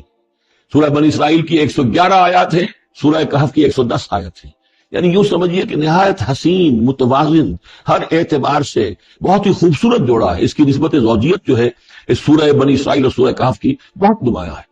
میری یہ کتاب ہے، وہ اس میں آخری جو ہے اسی پر بحث ہے، قرآن حکیم کی صورتوں کا اجمالی تجزیہ، جس میں کہ اس کی نسبت زوجیت کو میں نے بڑی تفصیل کے ساتھ، اگرچہ بڑی اختصار ہے لیکن جامعیت کے ساتھ بیان کر دیا ہے۔ وَإِذْ قُلْنَا لِلْمَلَائِكَةِ اسْجُدُوا لِآدَمَ فَسَجَدُوا إِلَّا إِبْلِيسَ، اور جو یاد کرو جب کہ ہم نے کہا تھا فرشتوں سے کہ جھکو آدم کے سامنے، سجدہ کرو آدم کو، تو ان سب نے سجدہ کیا لیکن نہیں کیا ابلیس نے۔ کانا من الجن، اب یہاں وہ حقیقت کھول دی گئی جو بقیہ 6 جگہوں پر نہیں ہے، وہ جنات میں سے تھا۔ فَفَسَقَ عَنْ أَمْرِ رَبِّهِ، فا یہاں پر اب علت کو ظاہر کر رہا ہے۔ فرشتہ کبھی بھی اللہ کے حکم سے سرتابی نہیں کرتا، فرشتہ اللہ کے حکم کی نافرمانی نہیں کرتا۔ یفعلون ما یؤمرون لا یعصون اللہ ما امرهم، تو یہ جو نافرمانی اس نے کی ہے اس کی وجہ یہ ہے کہ وہ فرشتوں میں سے نہیں تھا، جنات میں سے تھا۔ کانا من الجن ففسق عن امر ربه، تو اس نے وہ نکل بھاگا اپنے رب کے حکم سے، یہ نافرمانی کی اپنے رب کے فرمان کی۔ افتتخذونہ وذریتہ اولیاء من دونی، تو سوچو اے اولاد آدم، کیا تم اس کو اپنا ولی بناتے ہو اور اس کی نسل کو، اس کی اولاد کو، اس کے چیلوں چاٹوں کو، اس کے ایجنٹوں کو، ان سے دوستیاں بانٹتے ہو؟ من دونی، مجھے، میں تمہارا خیر خواہ، میں نے تمہارے سامنے سارے فرشتوں کو جھکوا دیا، میں نے تمہیں خلافت عرضی عطا فرمائی، تم میری کریشن کا ماسٹر پیس، کلائمیکس، اور تم بدبختو، تم نے مجھے چھوڑ کر دوست بنایا اس شیطان لعین کو اور اس کے ایجنٹوں کو اور اس کی اولاد کو، چاہے وہ اس کے ایجنٹ جو ہے وہ اس کے صلب سے ہیں، اس کی اولاد سے ہیں، اور یا یہ کہ انسانوں میں سے ہیں۔ افتتخذونہ وذریتہ اولیاء من دونی، کیا تم اسے اور اس کے اولیاء اور اس کی نسل کے لوگوں کو، اس کی اولاد کو ولی بنا رہے ہو مجھے چھوڑ کر، وہم لکم عدو، جبکہ فی الواقع وہ تمہارے دشمن ہیں۔ بئس للظالمین بدلا، کتنا برا بدل ہے کہ جو ان ظالموں نے اپنے لیے اختیار کیا ہے، اللہ کو چھوڑ کر ان کی رفاقت، اللہ کی دوستی چھوڑ کر اس شیطان لعین کی دوستی۔ ما اشهدتهم خلق السماوات والارض ولا خلق انفسهم، میں نے تو ان جنات کو نہ تو انہیں شہید بنایا تھا آسمان اور زمین کی تخلیق کا، اور نہ ان کے اپنی تخلیق کا۔ وما كنت متخذ المضلین عضدا، اور میں ایسے بہکانے والوں کو اپنا مددگار نہیں بنایا کرتا، یہ جو تم نے ان کو میرے برابر بنا دیا، اس کو مجھے چھوڑ کر انہیں ولی بنا لیا، ان کی دوستی کر رہے ہو، تو آسمان کی اور زمین کی تخلیق میں بلکہ خود ان کی تخلیق میں وہ کوئی اس کے شاہد نہیں ہے۔ وَيَوْمَ يَقُولُ نَادُوا شُرَكَائِيَ الَّذِينَ زَعَمْتُمْ، اور جس دن کہ اللہ کہے گا کہ پکارو ذرا میرے ان شرکاء کو جن کا تمہیں زعم ہو گیا تھا، تمہیں گمان تھا کہ وہ میرے شریک ہیں، فَدَعُوهُمْ، تو وہ پکاریں گے ان کو، فَلَمْ يَسْتَجِيبُوا لَهُمْ، تو انہیں کوئی جواب نہیں دیں گے، وَجَعَلْنَا بَيْنَهُمْ مَوْبِقًا، اور ان کے درمیان ہم ہلاکت والی گھاٹی حائل کر دیں گے، خلیج حائل کر دیں گے، کہ وہ جو شرکاء چاہے اولیاء اللہ ہی ہوں اور چاہے وہ انبیاء ہوں اور چاہے فرشتے ہوں، لیکن وہ کہ خلیج حائل ہوگی ہلاکت کی، وہ ان کی مدد کے لیے یا ان کی بات سن کر ان کے سفارش کرنے کے لیے نہیں آ سکیں گے۔ وَرَأَى الْمُجْرِمُونَ النَّارَ، اور مجرمین جو ہیں ظالم گناہ گار کافر، وہ دیکھیں گے آگ کو کہ اب یہ ہے جس میں ہمیں جھونکا جانا ہے، فَظَنُّوا أَنَّهُمْ مُوَاقِعُوهَا، اور انہیں یقین ہو جائے گا کہ اب وہ اس میں ڈال دیے جائیں گے، وَلَمْ يَجِدُوا عَنْهَا مَصْرِفًا، وہ نہیں پائیں گے اس سے کہیں بھی بھاگنے کی کوئی جگہ، اس سے انحراف کی کوئی راستہ۔ وَلَقَدْ صَرَّفْنَا فِي هَذَا الْقُرْآنِ لِلنَّاسِ مِنْ كُلِّ مَثَلٍ، یہ آیت جو کہ تو سورہ بنی اسرائیل میں بھی آیت نمبر 89 ہے، وہاں یہاں یہ آیت 54 ہے، لیکن فرق کیا ہے؟ وہاں ہے وَلَقَدْ صَرَّفْنَا فِي هَذَا الْقُرْآنِ مِنْ كُلِّ مَثَلٍ، وَلَقَدْ صَرَّفْنَا فِي الْقُرْآنِ، وہاں الفاظ کا تھوڑا سا فرق ہے، وَكَانَ الْإِنسَانُ أَكْثَرَ شَيْءٍ جَدَلًا، ہم نے اس قرآن میں کل مثالیں پیدا کر جو بیان کر دی ہیں لوگوں کی ہدایت کے لیے، لیکن یہ کہ وہاں ہے فَأَبَى أَكْثَرُ النَّاسِ إِلَّا كَفُورًا، لیکن اکثر لوگ جو ہیں وہ کفران نعمت ہی پر اڑے رہتے ہیں۔ یہاں فرمایا وَكَانَ الْإِنسَانُ أَكْثَرَ شَيْءٍ جَدَلًا، لیکن انسان جو ہے تمام مخلوقات سے بڑھ کر ہے جھگڑالو۔ وَمَا مَنَعَ النَّاسَ أَن يُؤْمِنُوا، یہ الفاظ بھی جو کہ تو سورہ بنی اسرائیل میں بھی آئے تھے، وَمَا مَنَعَ النَّاسَ أَن يُؤْمِنُوا آیت نمبر 94 ہے یہ وہاں، وَمَا مَنَعَ النَّاسَ أَن يُؤْمِنُوا إِذْ جَاءَهُمُ الْهُدَىٰ وَيَسْتَغْفِرُوا رَبَّهُمْ، اور نہیں روکا لوگوں نے کو ایمان لانے سے جبکہ ان کے پاس ہدایت آ گئی کہ وہ استغفار کرتے اپنے رب سے، إِلَّا أَن تَأْتِيَهُمْ سُنَّةُ الْأَوَّلِينَ، وہاں آیا ہے إِلَّا أَن قَالُوا أَبْعَثَ اللَّهُ بَشَرًا رَسُولًا، کہ ان کو ایمان سے روکنے والی ان کا یہ خیال تھا کہ کیا اللہ تعالیٰ نے انسان کو رسول بنا کر بھیجا ہے۔ یہاں فرمایا الا ان تاتیہم سنت الاولین، ان کو جو روکا گیا ہے وما منع الناس ان یؤمنوا اذ جاءهم الہدی، یہ جو رک گئے ہیں جب ہدایت ان کے پاس آ گئی کہ ایمان نہیں لا رہے اور استغفار نہیں کر رہے، الا ان تاتیہم سنت الاولین، مگر یہ کہ ان پر آ کر رہے گی اب وہی جو پہلو کا جو انجام ہوا تھا وہی ان کے اوپر بھی مسلط ہوگا، او یاتیہم العذاب قبلا، یا یہ کہ عذاب ان کے سامنے آ جائے گا۔ وما نرسل المرسلین الا مبشرین ومنذرین، یہاں پہ جمع کے سیغے میں آ رہا ہے، سورہ بنی اسرائیل میں واحد کے سیغے میں آیا تھا آخری رکوع میں، وما ارسلناک الا مبشرا ونذیرا، اور ہم نے نہیں بھیجا ہے محمد آپ کو مگر مبشر اور نذیر بنا کر۔ یہاں جمع کے سیغے میں وما نرسل المرسلین الا مبشرین ومنذرین ویجادل الذین کفروا بالباطل، اور یہ کافر جو ہیں یہ جھگڑتے ہیں کفر اور بالباطل، جھوٹ کے لیے، جھوٹ کی طرف سے، لیدحضوا بہ الحق، تاکہ اس کے ذریعے سے حق کو بچلا دیں، حق کو ٹلا دیں، حق کو شکست دے دیں۔ یہ جھگڑ رہے ہیں، دلیل بازی کر رہے ہیں، مناظرے کر رہے ہیں، کٹ حجتیاں کر رہے ہیں۔ وَيُجَادِلُ الَّذِينَ كَفَرُوا بِالْبَاطِلِ لِيُدْحِضُوا بِهِ الْحَقَّ وَاتَّخَذُوا آيَاتِي وَمَا أُنذِرُوا هُزُوًا، اور انہوں نے میری آیات کو اور جو انہیں انذار کیا گیا، خبردار کیا گیا، اس کو ہنسی مذاق اور ٹھٹھا بنا لیا ہے۔ وَمَنْ أَظْلَمُ مِمَّنْ ذُكِّرَ بِآيَاتِ رَبِّهِ، اس شخص سے بڑھ کر ظالم کون ہوگا جسے اس کے رب کی آیات کے ذریعے سے نصیحت کی جائے، یاد دہانی کرائی جائے، فَأَعْرَضَ عَنْهَا، پھر بھی وہ اعراض کرے ان آیات الہیہ سے، وَنَسِیَ مَا قَدَّمَتْ يَدَاهُ، اور بھول جائے کہ اس کے دونوں ہاتھوں نے آگے کیا بھیجا ہوا ہے، کیا کرتوت ہے جو بھیجے ہوئے ہیں۔ اگر تو ایمان لے آتا، ان آیات سے استفادہ کرتا، اپنے کیے پر پچھتاتا، توبہ کرتا، اس دنیا ہی میں اپنے سابقہ گناہوں کی اللہ تعالیٰ سے معافی لے کر جاتا، لیکن یہ کہ یہاں تو صورت یہ ہے کہ وَمَنْ أَظْلَمُ مِمَّنْ ذُكِّرَ بِآيَاتِ رَبِّهِ، اسے تذکیر کی گئی، نصیحت کی گئی اس کے رب کی آیات سے، فَأَعْرَضَ عَنْهَا، اس نے اعراض کیا، وَنَسِیَ مَا قَدَّمَتْ يَدَاهُ، اور بھولے رہا وہ کہ کیا کچھ اس نے آگے بھیجا ہوا ہے، کیا جھاڑ جکار جو ہے اس نے عاقبت کے لیے تیار کیا ہوا ہے۔ إِنَّا جَعَلْنَا عَلَىٰ قُلُوبِهِمْ أَكِنَّةً أَن يَفْقَهُوهُ، یہ مضمون بھی آ چکا ہے سورہ بنی اسرائیل میں، حجابا مستورا، اور ہم نے ان کے دلوں کے اوپر جو ہے پردے ڈال دیے ہیں۔ انا جعلنا علی قلوبہم اکنۃ لیفقہوہ، ہم نے ان کے دلوں کے اوپر پردے ڈال دیے ہیں کہ اسے سمجھ نہ پائیں، وفی آذانہم وقرا، اور ان کے کانوں میں ہم نے ثقل پیدا کر دیا، بوجھ پیدا کر دیا کہ یہ سن نہیں سکتے۔ وان تدعوہم الی الہدی، اور اگر آپ پکاریں گے انہیں ہدایت کی طرف دعوت دیں گے، فلن یہتدوا اذا ابدا، تو یہ کبھی بھی ہدایت پانے والے نہیں ہیں۔ یعنی اب ان کے دلوں پر مہر لگ چکی ہے، اب اللہ تعالیٰ کا وہ جو قانون ہے ہدایت و ضلالت کا، اس کی جو آخری دفعہ ہے وہ ان کے اوپر لگ چکی ہے، ان کے اوپر اپلائی ہو چکی ہے۔ وَرَبُّكَ الْغَفُورُ ذُو الرَّحْمَةِ، اور آپ کا رب جو ہے بہت بخشنے والا ہے، بہت رحمت والا ہے۔ لَوْ يُؤَاخِذُهُم بِمَا كَسَبُوا لَعَجَّلَ لَهُمُ الْعَذَابَ، اگر وہ جو کچھ بھی ان کی کمائیاں ہیں، جو کرتوت ہیں، ان کے اوپر فوراً مواخذہ کر لیتا تو بہت جلدی ان کو عذاب جو ہے بھیج دیتا. اس سے پہلے آ چکا ہے، پھر زمین کے اوپر تو کوئی ایک انسان بھی باقی نہ رہتا اگر فوری طور پر انسان کو جو ہے سزا دے دی جائے. لعجل لهم العذاب، تو اللہ تعالیٰ یقیناً بہت جلدی دے دیتا ان کو عذاب. بل لهم موعد، نہیں، ان کے لیے ایک وقت ہے، وعدے کا وقت ہے جو معین ہے. لن یجدوا من دونہ موئلا، وہ اس سے کہیں سرکنے کی جگہ نہیں پائیں گے. جب وہ اجل آ جائے گی، جب وہ موعد آ جائے گا، جو وعدے کا وقت آ جائے گا، پھر جیسے پہلے ہم پڑھ چکے لا یستقدمون ولا یستاخرون، نہ آپ آگے جا سکیں گے نہ پیچھے.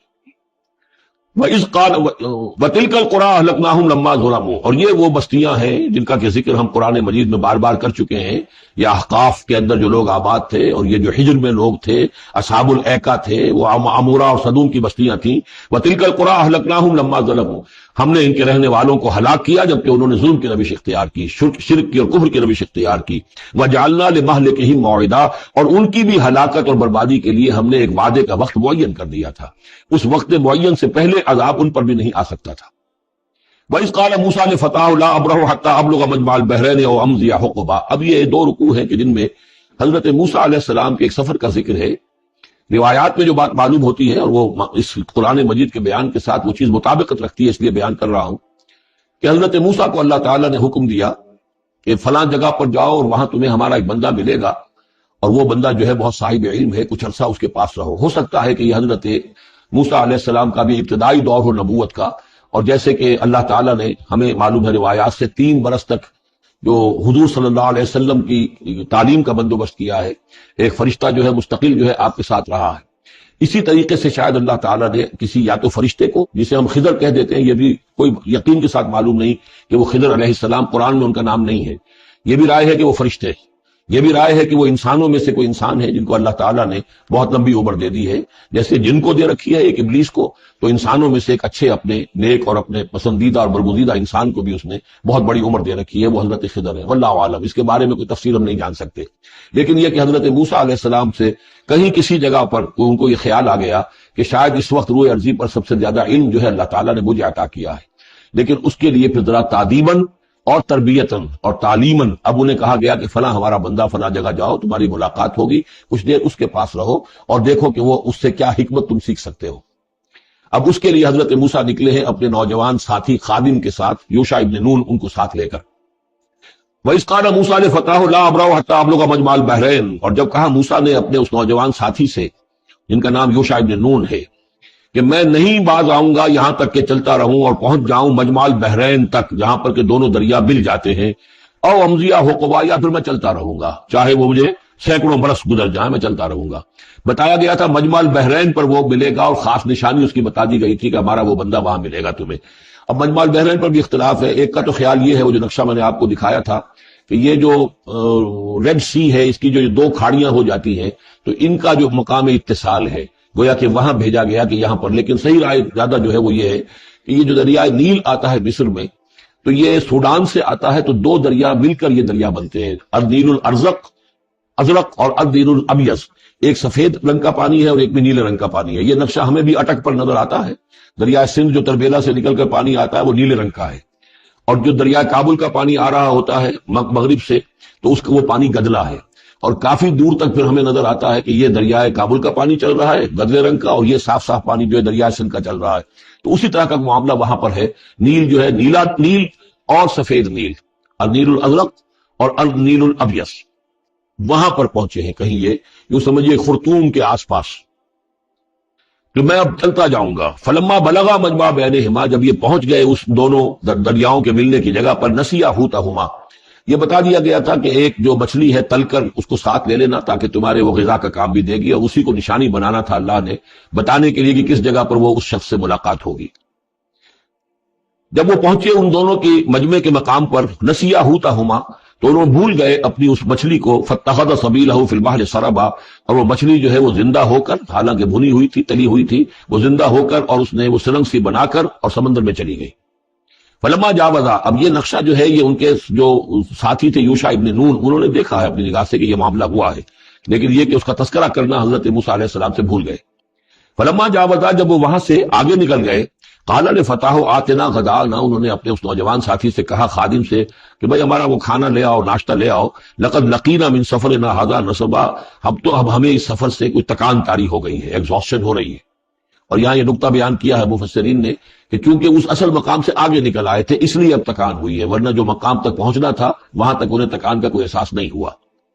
قال ارأيت إذ أوينا إلى الصخرة، اس نوجوان نے یہ کہا خادم نے کہ آپ دیکھیے، جب ہم اس چٹان کے پاس تھوڑی دیر کے لیے رکے تھے سستانے کے لیے، فإني نسيت الحوت، تو میں اس مچھلی پر نگاہ رکھنا بھول گیا، اس کی حفاظت کرنا بھول گیا، وما انسانیہ الا الشیطان ان اذکرہ، اور شیطان نے مجھے بلائے رکھا کہ میں آپ سے ذکر بھی نہیں کر سکا، واتخذ سبیلہ فی البحر، وہ تو زندہ ہو کر اور اس نے اپنا راستہ بنایا اور سمندر میں اتر گئی یا دریا میں اتر گئی۔ عجبا، بہت عجیب یہ واقعہ تھا جو پیش آیا تھا۔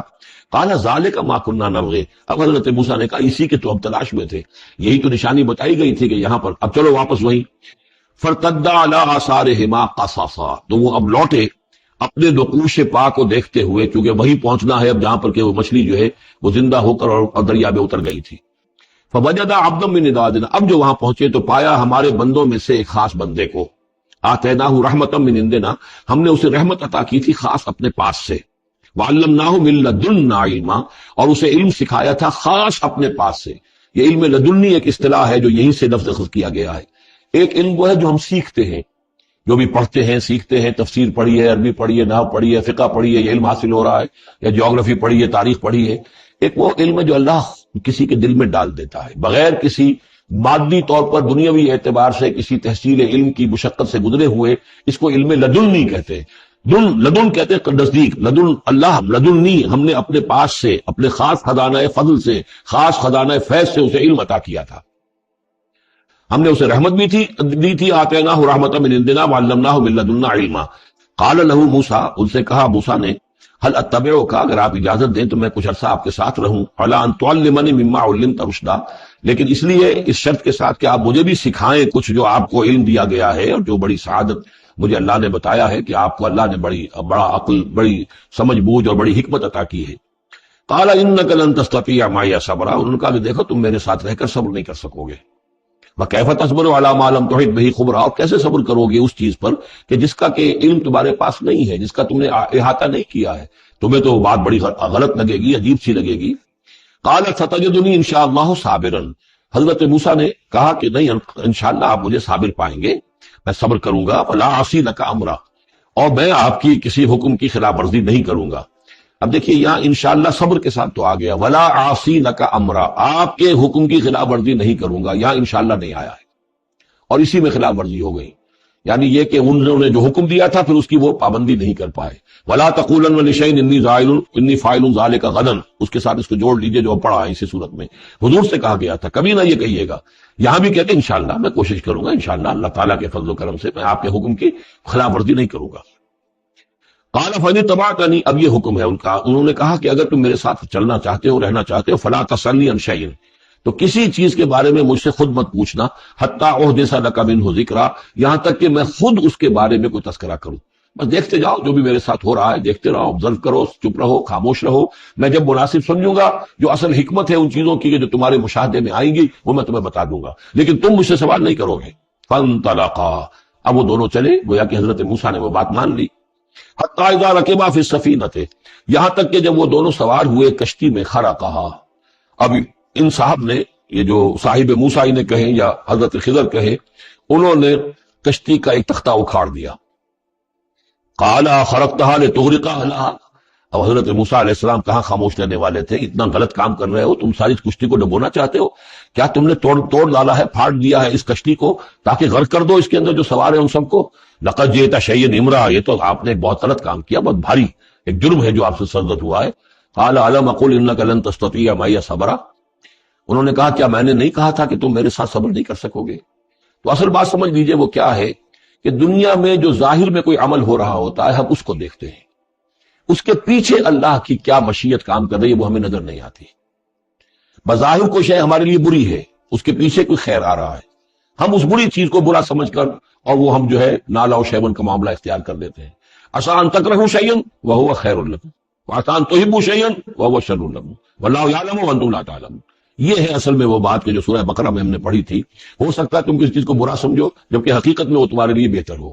اور ہو سکتا ہے کہ تم کسی چیز کو اچھا سمجھو حقیقت میں تمہارے لیے وہ مضر ہو. اللہ جانتا تم نہیں جانتے. تو تفویض الامر ہونا چاہیے اللہ کی طرف، اے اللہ جو تجھے میرے لیے پسند ہے.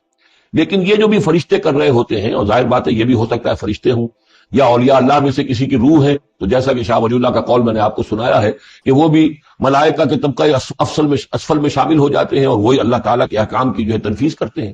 تو یہ شرعی احکام نہیں ہے، یہ تکوینی احکام ہے. کسی کا بچہ جو ہے چھت کے اوپر سے گرا مر گیا، اب وہ تو چیخ رہا ہے، ماں بھی چیخ رہی ہے، بہن بھائی بھی چیخ رہے ہیں. اب کیا پتا کہ یہ بچہ جو ہے اگر بڑا ہو جاتا تو یہ ماں باپ کے لیے سہان روح ہوتا. اللہ نے ان کے لیے خیر کیا ہے کہ اس بچے کو اس وقت لے لیا ہے، لیکن انہیں تو پتا نہیں کہ آئندہ کیا ہونا تھا.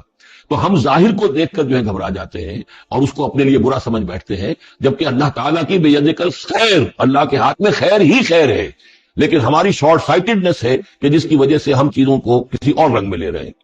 اس کے لیے یہ 3 واقعات ہیں کہ جو انہیں دکھائے گئے. قال لا تؤاخذنی بما نسیت ولا ترهقنی من امری عسرا. تو انہوں نے کہا، حضرت موسیٰ نے عرض کیا لا تؤاخذنی بما نسیت، مجھ سے مؤاخذہ نہ کیجئے اس پر کہ میں بھول گیا کہ میں نے آپ سے وعدہ کیا تھا کہ میں آپ سے کوئی سوال نہیں کروں گا. ولا ترهقنی من امری عسرا، اور نہ دباؤ ڈالیے مجھ پر میرے معاملے میں کچھ زیادہ سختی نہ کیجئے. ایسا نہ ہو کہ ایک ہی دفعہ کی میری غلطی کے اوپر کہتے ہیں جاؤ اب یہاں سے، بلکہ ذرا یہ نرمی کیجئے. فانطلقا، پھر چلے دونوں، حتی اذا لقیا غلاما قتلہ، جب ایک نوجوان سے ملاقات ہوئی اس نے قتل کر دیا اس کو. حضرت خضر نے قال قتلت نفسا زکیۃ بغیر نفس. حضرت موسیٰ علیہ السلام پھر بولے یہ کیا کیا آپ نے؟ ایک بے گناہ جان کو آپ نے قتل کر دیا اس کے بغیر کہ اس نے کسی کا خون بہایا ہو. لقد جئت شیئا نکرا، یہ تو آپ نے بہت ہی نامعقول حرکت کی ہے. قال الم اقل انک لن تستطيع معي صبرا. اب انہوں نے بھی ذرا ڈانٹ کے انداز میں کہا الم اقل لک، کیا میں نے نہیں کہا تھا تم سے کہ تم میرے ساتھ صبر نہیں کر سکو گے؟ قال ان سالتک عن شیء بعدها فلا تصاحبنی. حضرت موسیٰ نے عرض کیا کہ اچھا ٹھیک ہے، اب اگر تیسری مرتبہ مجھ سے غلطی ہو جائے، دوسری مرتبہ اور مجھے معافی دے دیں، اگر اب میں اس کے بعد کوئی آپ سے سوال کروں تو پھر ٹھیک ہے آپ مجھے اپنے ساتھ نہ رکھیے گا. فلا تصاحبنی، پھر یہ کہ میں اپنا راستہ لے لوں گا. قد بلغت من لدنی عذرا، میری جانب سے آپ نے جو ہے حجت قائم کر دی ہے اور آپ عذر جو ہے اب آپ کر سکتے ہیں کہ آپ مجھے اپنے ساتھ نہ رکھیں، یعنی خطا میری ہے. فانطلقا، پھر چلے. حتی اذا اتیا اہل قریۃ استطعما اہلہا، اور جب یہاں تک کہ وہ پہنچے ایک بستی والوں کے پاس، وہاں انہوں نے ان سے چاہا کہ وہ انہیں کھانا کھلائیں. مسافر جیسے ہوتے ہیں کہ بھائی ہم لوگ آئے ہیں، مسافر ہیں، آپ کی بستی میں آئے ہیں تو ہمیں کھانا کھلائیے. فابوا ان یضیفوہما، تو وہاں کی بستی والوں نے، وہ ایسے کچھ کٹھور اور شقی لوگ تھے، انکار کر دیا ان کی ضیافت سے، انہیں کچھ کھانے کو نہیں دیا. فوجدا فیہا جدارا، وہاں انہوں نے دیکھا ایک دیوار، یرید ان ینقضہ، کہ بالکل گرنے کو ہے، ٹوٹنے کو ہے، گرنے کو ہے. فاقامہ، تو وہ حضرت خضر نے اس کو سیدھا کر دیا، بنا دیا اور سیدھا کر دیا، مضبوط کر دیا. قال لو شئت لاتخذت علیہ اجرا. تو حضرت موسیٰ نے پھر کہا کہ اگر آپ چاہتے، یہ اتنے ناہنجار لوگ، انہوں نے مسافروں کو کھانا تک نہیں دیا اور آپ نے بغیر مزدوری لیے ہوئے ان کا کام کر دیا، ان کی دیوار سیدھی کر دی. لو شئت لاتخذت علیہ اجرا، آپ اس پر اجرت طلب کرتے ان سے، اور یہ جو اجرت سے جو ہے بہرحال ہم جو ہے کچھ نہ کچھ کھاتے پیتے. قال ھذا فراق بینی و بینک، کہ بس یہ اب میرے اور آپ کے درمیان اب علیحدگی کا وقت ہے. سأنبئک بتأویل ما لم تستطع علیہ صبرا، اب میں تمہیں بتائے دیتا ہوں اصل راز اور حقیقت ان چیزوں کا جس پر کہ آپ صبر نہ کر سکے. اما السفینہ، جہاں تک اس کشتی کا معاملہ ہے، فکانت لمساکین یعملون فی البحر، تو یہ ان مزدوروں کی ملکیت تھی کہ جو دریا میں محنت کرتے ہیں. جیسے کشتی ہے، ادھر سے ادھر اتار دیا، 2 پیسے لے لیے، ایک پیسہ لے لیا، یہ مزدوری کر رہے ہیں، ان کے لیے گویا کہ کمائی کا اور ان کی معاش کا یہی ذریعہ ہے. فاردت ان عیبہا، میں نے یہ چاہا کہ اس کو عیبدار کر دوں. وکان وراہم ملک یاخذ کل سفینۃ غصبا، جبکہ آگے جو ہے ایک بادشاہ تھا، حاکم تھا، جو ہر کشتی کو کہ جو ثابت و سالم ہے اسے وہ غصب کر رہا ہے، اس کو جو ہے کنفسکیٹ کر رہا ہے. جیسے آج کل بھی ہوتا ہے ہمارے ہاں، وہ ویگنز جو ہیں وہ پولیس والے روک لیتے ہیں، تو اسی طریقے سے وہ جو ہے قبضہ کر رہا ہے ان پر. یاخذ کل سفینۃ غصبا، اب وہ دیکھے گا کہ یہ تو ٹوٹی بھی کشتی چھوڑ دے گا، تو کشتی میں ایک تختہ لگا لینا تو آسان کام ہے. پوری تختی جا رہی تھی تو میں نے ایک تختہ ان کا جو ہے توڑ دیا ہے، تاکہ اسے ناقص سمجھ کر وہ بادشاہ جو ہے اسے ریجیکٹ کر دے اور اس کشتی کو نہ لے، تو ان مزدوروں کی پوری کشتی بچ جائے. ایک تختہ توڑنے سے تختی بچتی ہے، اور یہ سالم رہتی تختی تو پوری کشتی جا رہی تھی. تو میں نے ان کی خیر کے لیے کیا ہے، جس کو تم نے یہ سمجھا کہ شاید میں لوگوں کو ہلاک کرنے کے لیے میں نے یہ قدم اٹھایا ہے. وامل غلام، اور جہاں تک اس لڑکے کا معاملہ ہے، نوجوان کا، فکان ابواہ مومنین، اس کے والدین بڑے نیک اور صالح ہیں، والدین دونوں کے دونوں، فخشینا یرہقہما طغیانا وکفرا، اب ظاہر بات ہے کہ حضرت خضر کو معلوم ہوگا کہ اس کے جینز اچھے نہیں ہیں، بڑے شرارتی قسم کے جین اس کے اندر ہیں، اور یہ جب جوان ہوگا تو یہ آوارہ ہو کر اٹھے گا اور بہت سخت ہوگا اور اپنے والدین کے لیے سوہان روح بن جائے گا، یرہقہما طغیانا وکفرا، ناشکری اور زبردستی کر کے ان کو عاجز کرے گا، ستائے گا، فَأَرَدْنَا يُبْدِلَهُمَا رَبُّهُمَا خَيْرًا مِّنْهُ زَكَاةً وَأَقْرَبَ رُحْمًا، تو ہم نے یہ چاہا کہ ان کا رب ان کے لیے بدل دے، اس سے بہتر اولاد اسے دے، بیٹا دے دے کہ جو اس کے لیے پاکیزگی میں بھی اور شفقت اور رحمت میں بھی اس سے بہتر ہو، جو ان کے لیے بڑھاپے میں سہارا بن سکے۔ تو ہم نے صرف یہ کیا ہے کہ یہ بچہ جو ہے وہ یہ ساری چیزیں جو اللہ کے حکم سے میں کر رہا ہوں، یہ گویا کہ تکوینی امور ہیں جو ہو رہے ہیں، یہ تشریعی امور نہیں ہے، تم شریعت کے حوالے سے دیکھ رہے ہو اور میں یہ تکوینی معاملات کر رہا ہوں اللہ کے حکم کے مطابق، اور یہ در حقیقت رحمت ہے جس کو کہ لوگوں نے یہ سمجھا ہوگا جن کا بچہ جو والدین کا فوت ہو گیا تو ان کے اوپر تو پہاڑ ٹوٹ پڑا ہوگا غم کا، لیکن اصل میں اللہ تعالیٰ نے یہ ان کے خیر کے لیے کیا۔ وَأَمَّا الْجِدَارُ، اور جہاں تک اس دیوار کا معاملہ ہے، فَكَانَ لِغُلَامَيْنِ يَتِيمَيْنِ فِي الْمَدِينَةِ، تو یہ دو غلام لڑکوں کی دیوار ہے جو شہر میں رہتے ہیں، وَكَانَ تَحْتَهُ كَنْزٌ لَهُمَا، اور اس دیوار کی جڑ میں ان کے لیے ایک دفینہ ہے، وَكَانَ أَبُوهُمَا صَالِحًا، اور ان کا باپ جو ہے وہ بہت نیک آدمی تھا، باپ نیک تھا،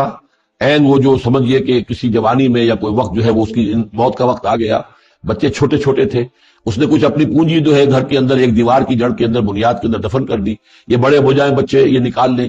اب چونکہ وہ نیک تھا لہذا اللہ تعالیٰ کی طرف سے اس کا اہتمام ہو رہا ہے، دیوار اگر اس وقت گر گئی ہوتی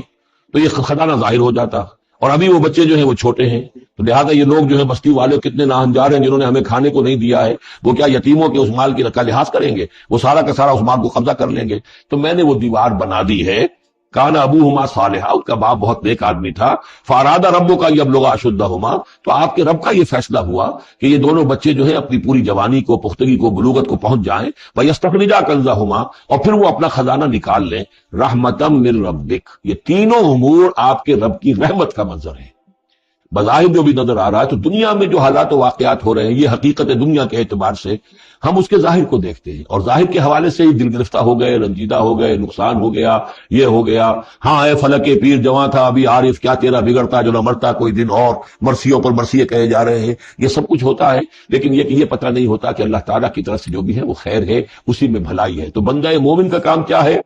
تفویض الامر الی اللہ، اپنے معاملات کو اللہ کے حوالے کر دے، راضی برضائے رب جو اللہ کی طرف سے آیا، کہ ہر ساقی ماریخ عین الطافظ، رحمت من ربک، یہ سب کچھ رحمت تھا، رحمت ہے آپ کے رب کی طرف سے، وما فعلتہ عن امری، یہ میں نے اپنے جی سے نہیں کیا ہے، میرا فیصلہ نہیں ہے، یعنی یہ جو بھی تھے، چاہے فرشتے تھے اور چاہے کوئی نیک انسان ہے جنہیں اللہ نے بہت لمبی زندگی دے دی ہے، چاہے یہ کوئی روح ہے کہ جو انسانی شکل میں پھر آ گئی ہے، کہ جو اللہ تعالیٰ نے کسی ولی اللہ کی روح کو جو ہے وہ طویل زندگی دے رکھی ہے، کوئی بھی ہے، اس سے کوئی فرق واقع نہیں ہوتا، لیکن یہ کہ وہ در حقیقت کارکنان قضاء و قدر کی فوج میں ریکروٹ ہو گئے، وہ جو فیصلے کر رہے ہیں، جس کی تنفیذ کر رہے ہیں، اس کا شریعت سے تعلق نہیں ہے، وہ تکوینی امور ہیں اللہ تعالیٰ کے۔ ذالک تعویل ما لم تستطع علیہ صبرا، یہ ہے تعویل، یہ ہے اصل حقیقت، یہ ہے اصل راز ان چیزوں کا جس پر کہ اے موسیٰ تم صبر نہ کر پائے۔ اب اس کے بعد جو ایک رکوع میں واقعہ آ رہا ہے ذوالقرنین کا، تو جو بھی 1-2 منٹ ہمارے پاس ہے اس میں میں تھوڑی سی تمہید بیان کیے دیتا ہوں کہ تو ایک سوال یہ بھی تھا کہ ذوالقرنین کون ہے؟ یہ کون ہے؟ یہ سمجھئے کہ اس صدی تک تقریباً 1300 برس تک ہمارے مفسرین ان کے علم میں نہیں تھا کہ کوئی اتنا بڑا بادشاہ ہو رہا ہو، جتنا بڑے بادشاہ کا ذکر ابھی ذوالقرنین کے حوالے سے آئے گا، تو لہٰذا لوگوں نے یہ سمجھا عام طور پر کہ سکندر اعظم، یہی معلوم تھا سکندر بہت بڑا فاتح تھا، وہ مقدونیہ سے چلا یونان سے اور دریائے بیاس تک آ گیا، کتنا بڑا، تو اس کو، لیکن یہ کہ اس کی سیرت و کردار جو ہے جو سکندر کی معلوم ہے، اس کی کوئی مناسبت ذوالقرنین کے اس کردار سے نہیں ہے۔ ذوالقرنین اصل میں ایران کے بادشاہ تھے، اور ایران اس وقت 2 ملکوں میں اوپر میں منقسم تھا۔ اب بھی اگر کبھی نقشہ دیکھیں گے تو ایک علاقہ جو ہے ایران کا وہ تو ہے جو خراسان کا حصہ ہے، جو اصل ایران ہے اس کو بھی یوں سمجھیے 2 حصوں میں، ایک پارس پرانا کہلاتا تھا جس سے فارس کا لفظ بنا ہے، اور دوسرا مادہ تھا، میدیا یا مادہ۔ تو یہ ایک شخص ایسے ابھرے کہ جنہوں نے ان دونوں کو ملا کر ایک حکومت بنایا،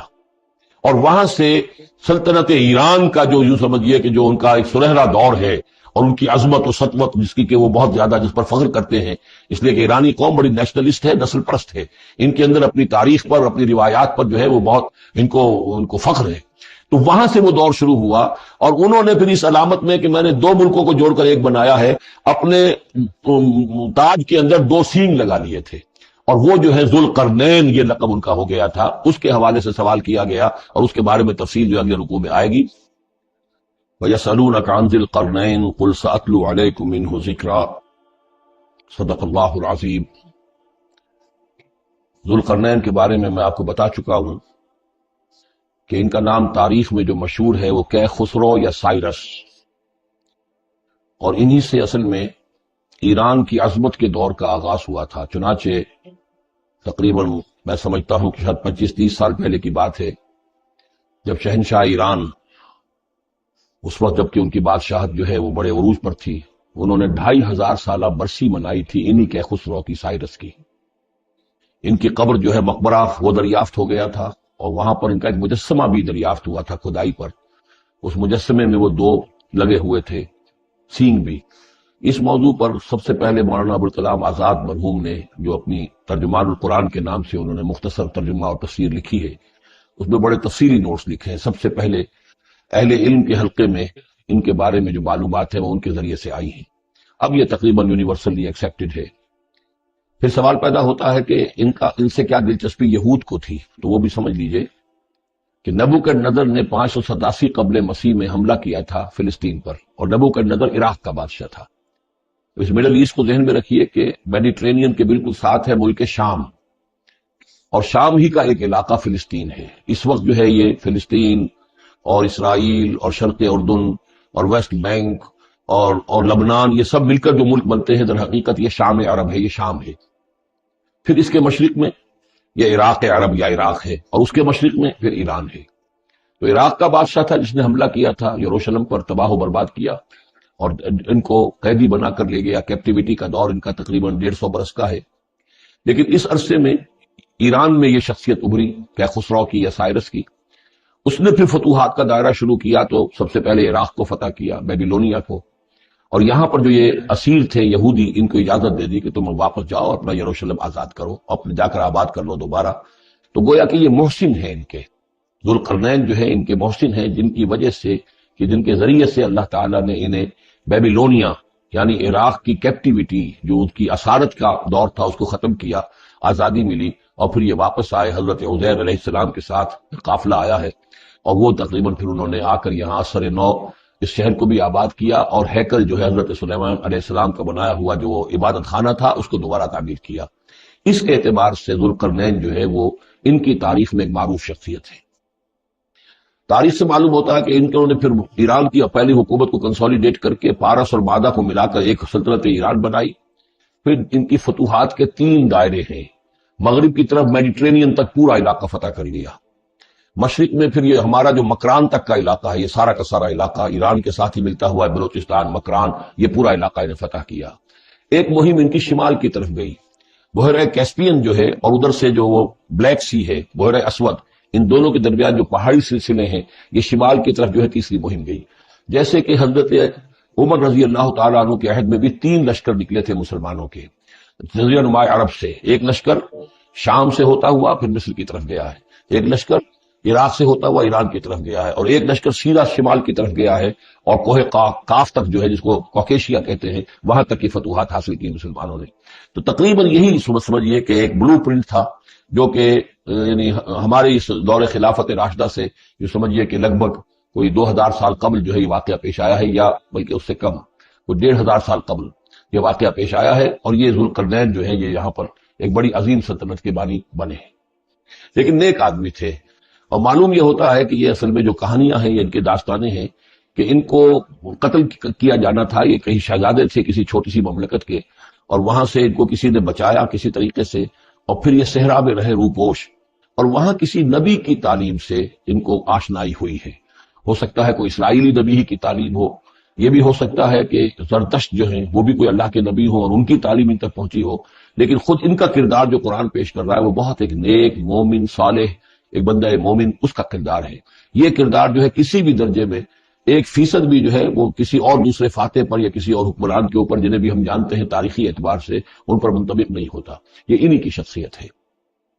بھیا سلونک عن ذی القرنین، اور اے نبی آپ سے پوچھ رہے ہیں ذوالقرنین کے بارے میں، قل ساتلو علیکم منہ ذکرا، ان سے کہیے میں عنقریب تمہیں اس کے بارے میں کچھ حالات بتاتا ہوں. انا مکننا لہ فی الارض،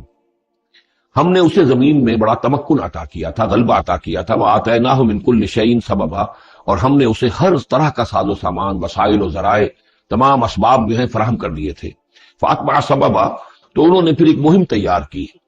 یعنی ایک فتوحات کا دائرہ مغرب کی طرف. حتی اذا بلغ مغرب الشمس، یہاں تک کہ جب وہ سورج کے غروب ہونے کی جگہ تک پہنچ گئے. اب یہ پرانے زمانے میں ظاہر بات ہے کہ پورا اس سے زیادہ نقشہ تو لوگوں کو معلوم بھی نہیں تھا. جب میڈیٹرینین کے ساحل پر پہنچ گئے تو معلوم آگے تو سمندر ہے، اور سمندر میں پھر آدمی کو محسوس ہوتا ہے سورج ڈوبتا ہوا. اگر آپ ساحل سمندر پر کھڑے ہو کر دیکھیں تو معلوم ہوتا ہے سمندر میں سورج ڈوب رہا ہے. تو یہ گویا کہ مغرب الشمس بن گیا ان کے لیے، وہ یہ سورج کے ڈوبنے کی جگہ. حتی اذا بلغ مغرب الشمس، جب وہ پہنچ گئے سورج کے غروب ہونے کی جگہ. وجدہا تغرب فی عین حمیۃ، تو انہوں نے دیکھا اسے ڈوبتے ہوئے، وہ ڈوب رہا ہے ایک بڑے گدلے سے سمندر کے اندر. وہ جو وہاں کا سمندر ہے بڑا گدلا سا ہے، یہ ایجین سی وغیرہ جو کہلاتے ہیں یہ بہت گدلے سے پانی کے ہیں. ووجد عندہا قوما، اور وہاں انہوں نے ایک قوم کو پایا مراد یہ کہ اس قوم پر انہیں فتح ہوئی، جنگ ہوئی، انہوں نے ان کو شکست دی، اور وہ قوم گویا کہ اب ان کے رحم و کرم پر ان کی گویا کہ وہ محکوم ہو گئی. قلنا یا ذوالقرنین، ہم نے کہا ذوالقرنین سے. اب یا تو یہ کہ یہ شاید نبی ہو، واللہ عالم،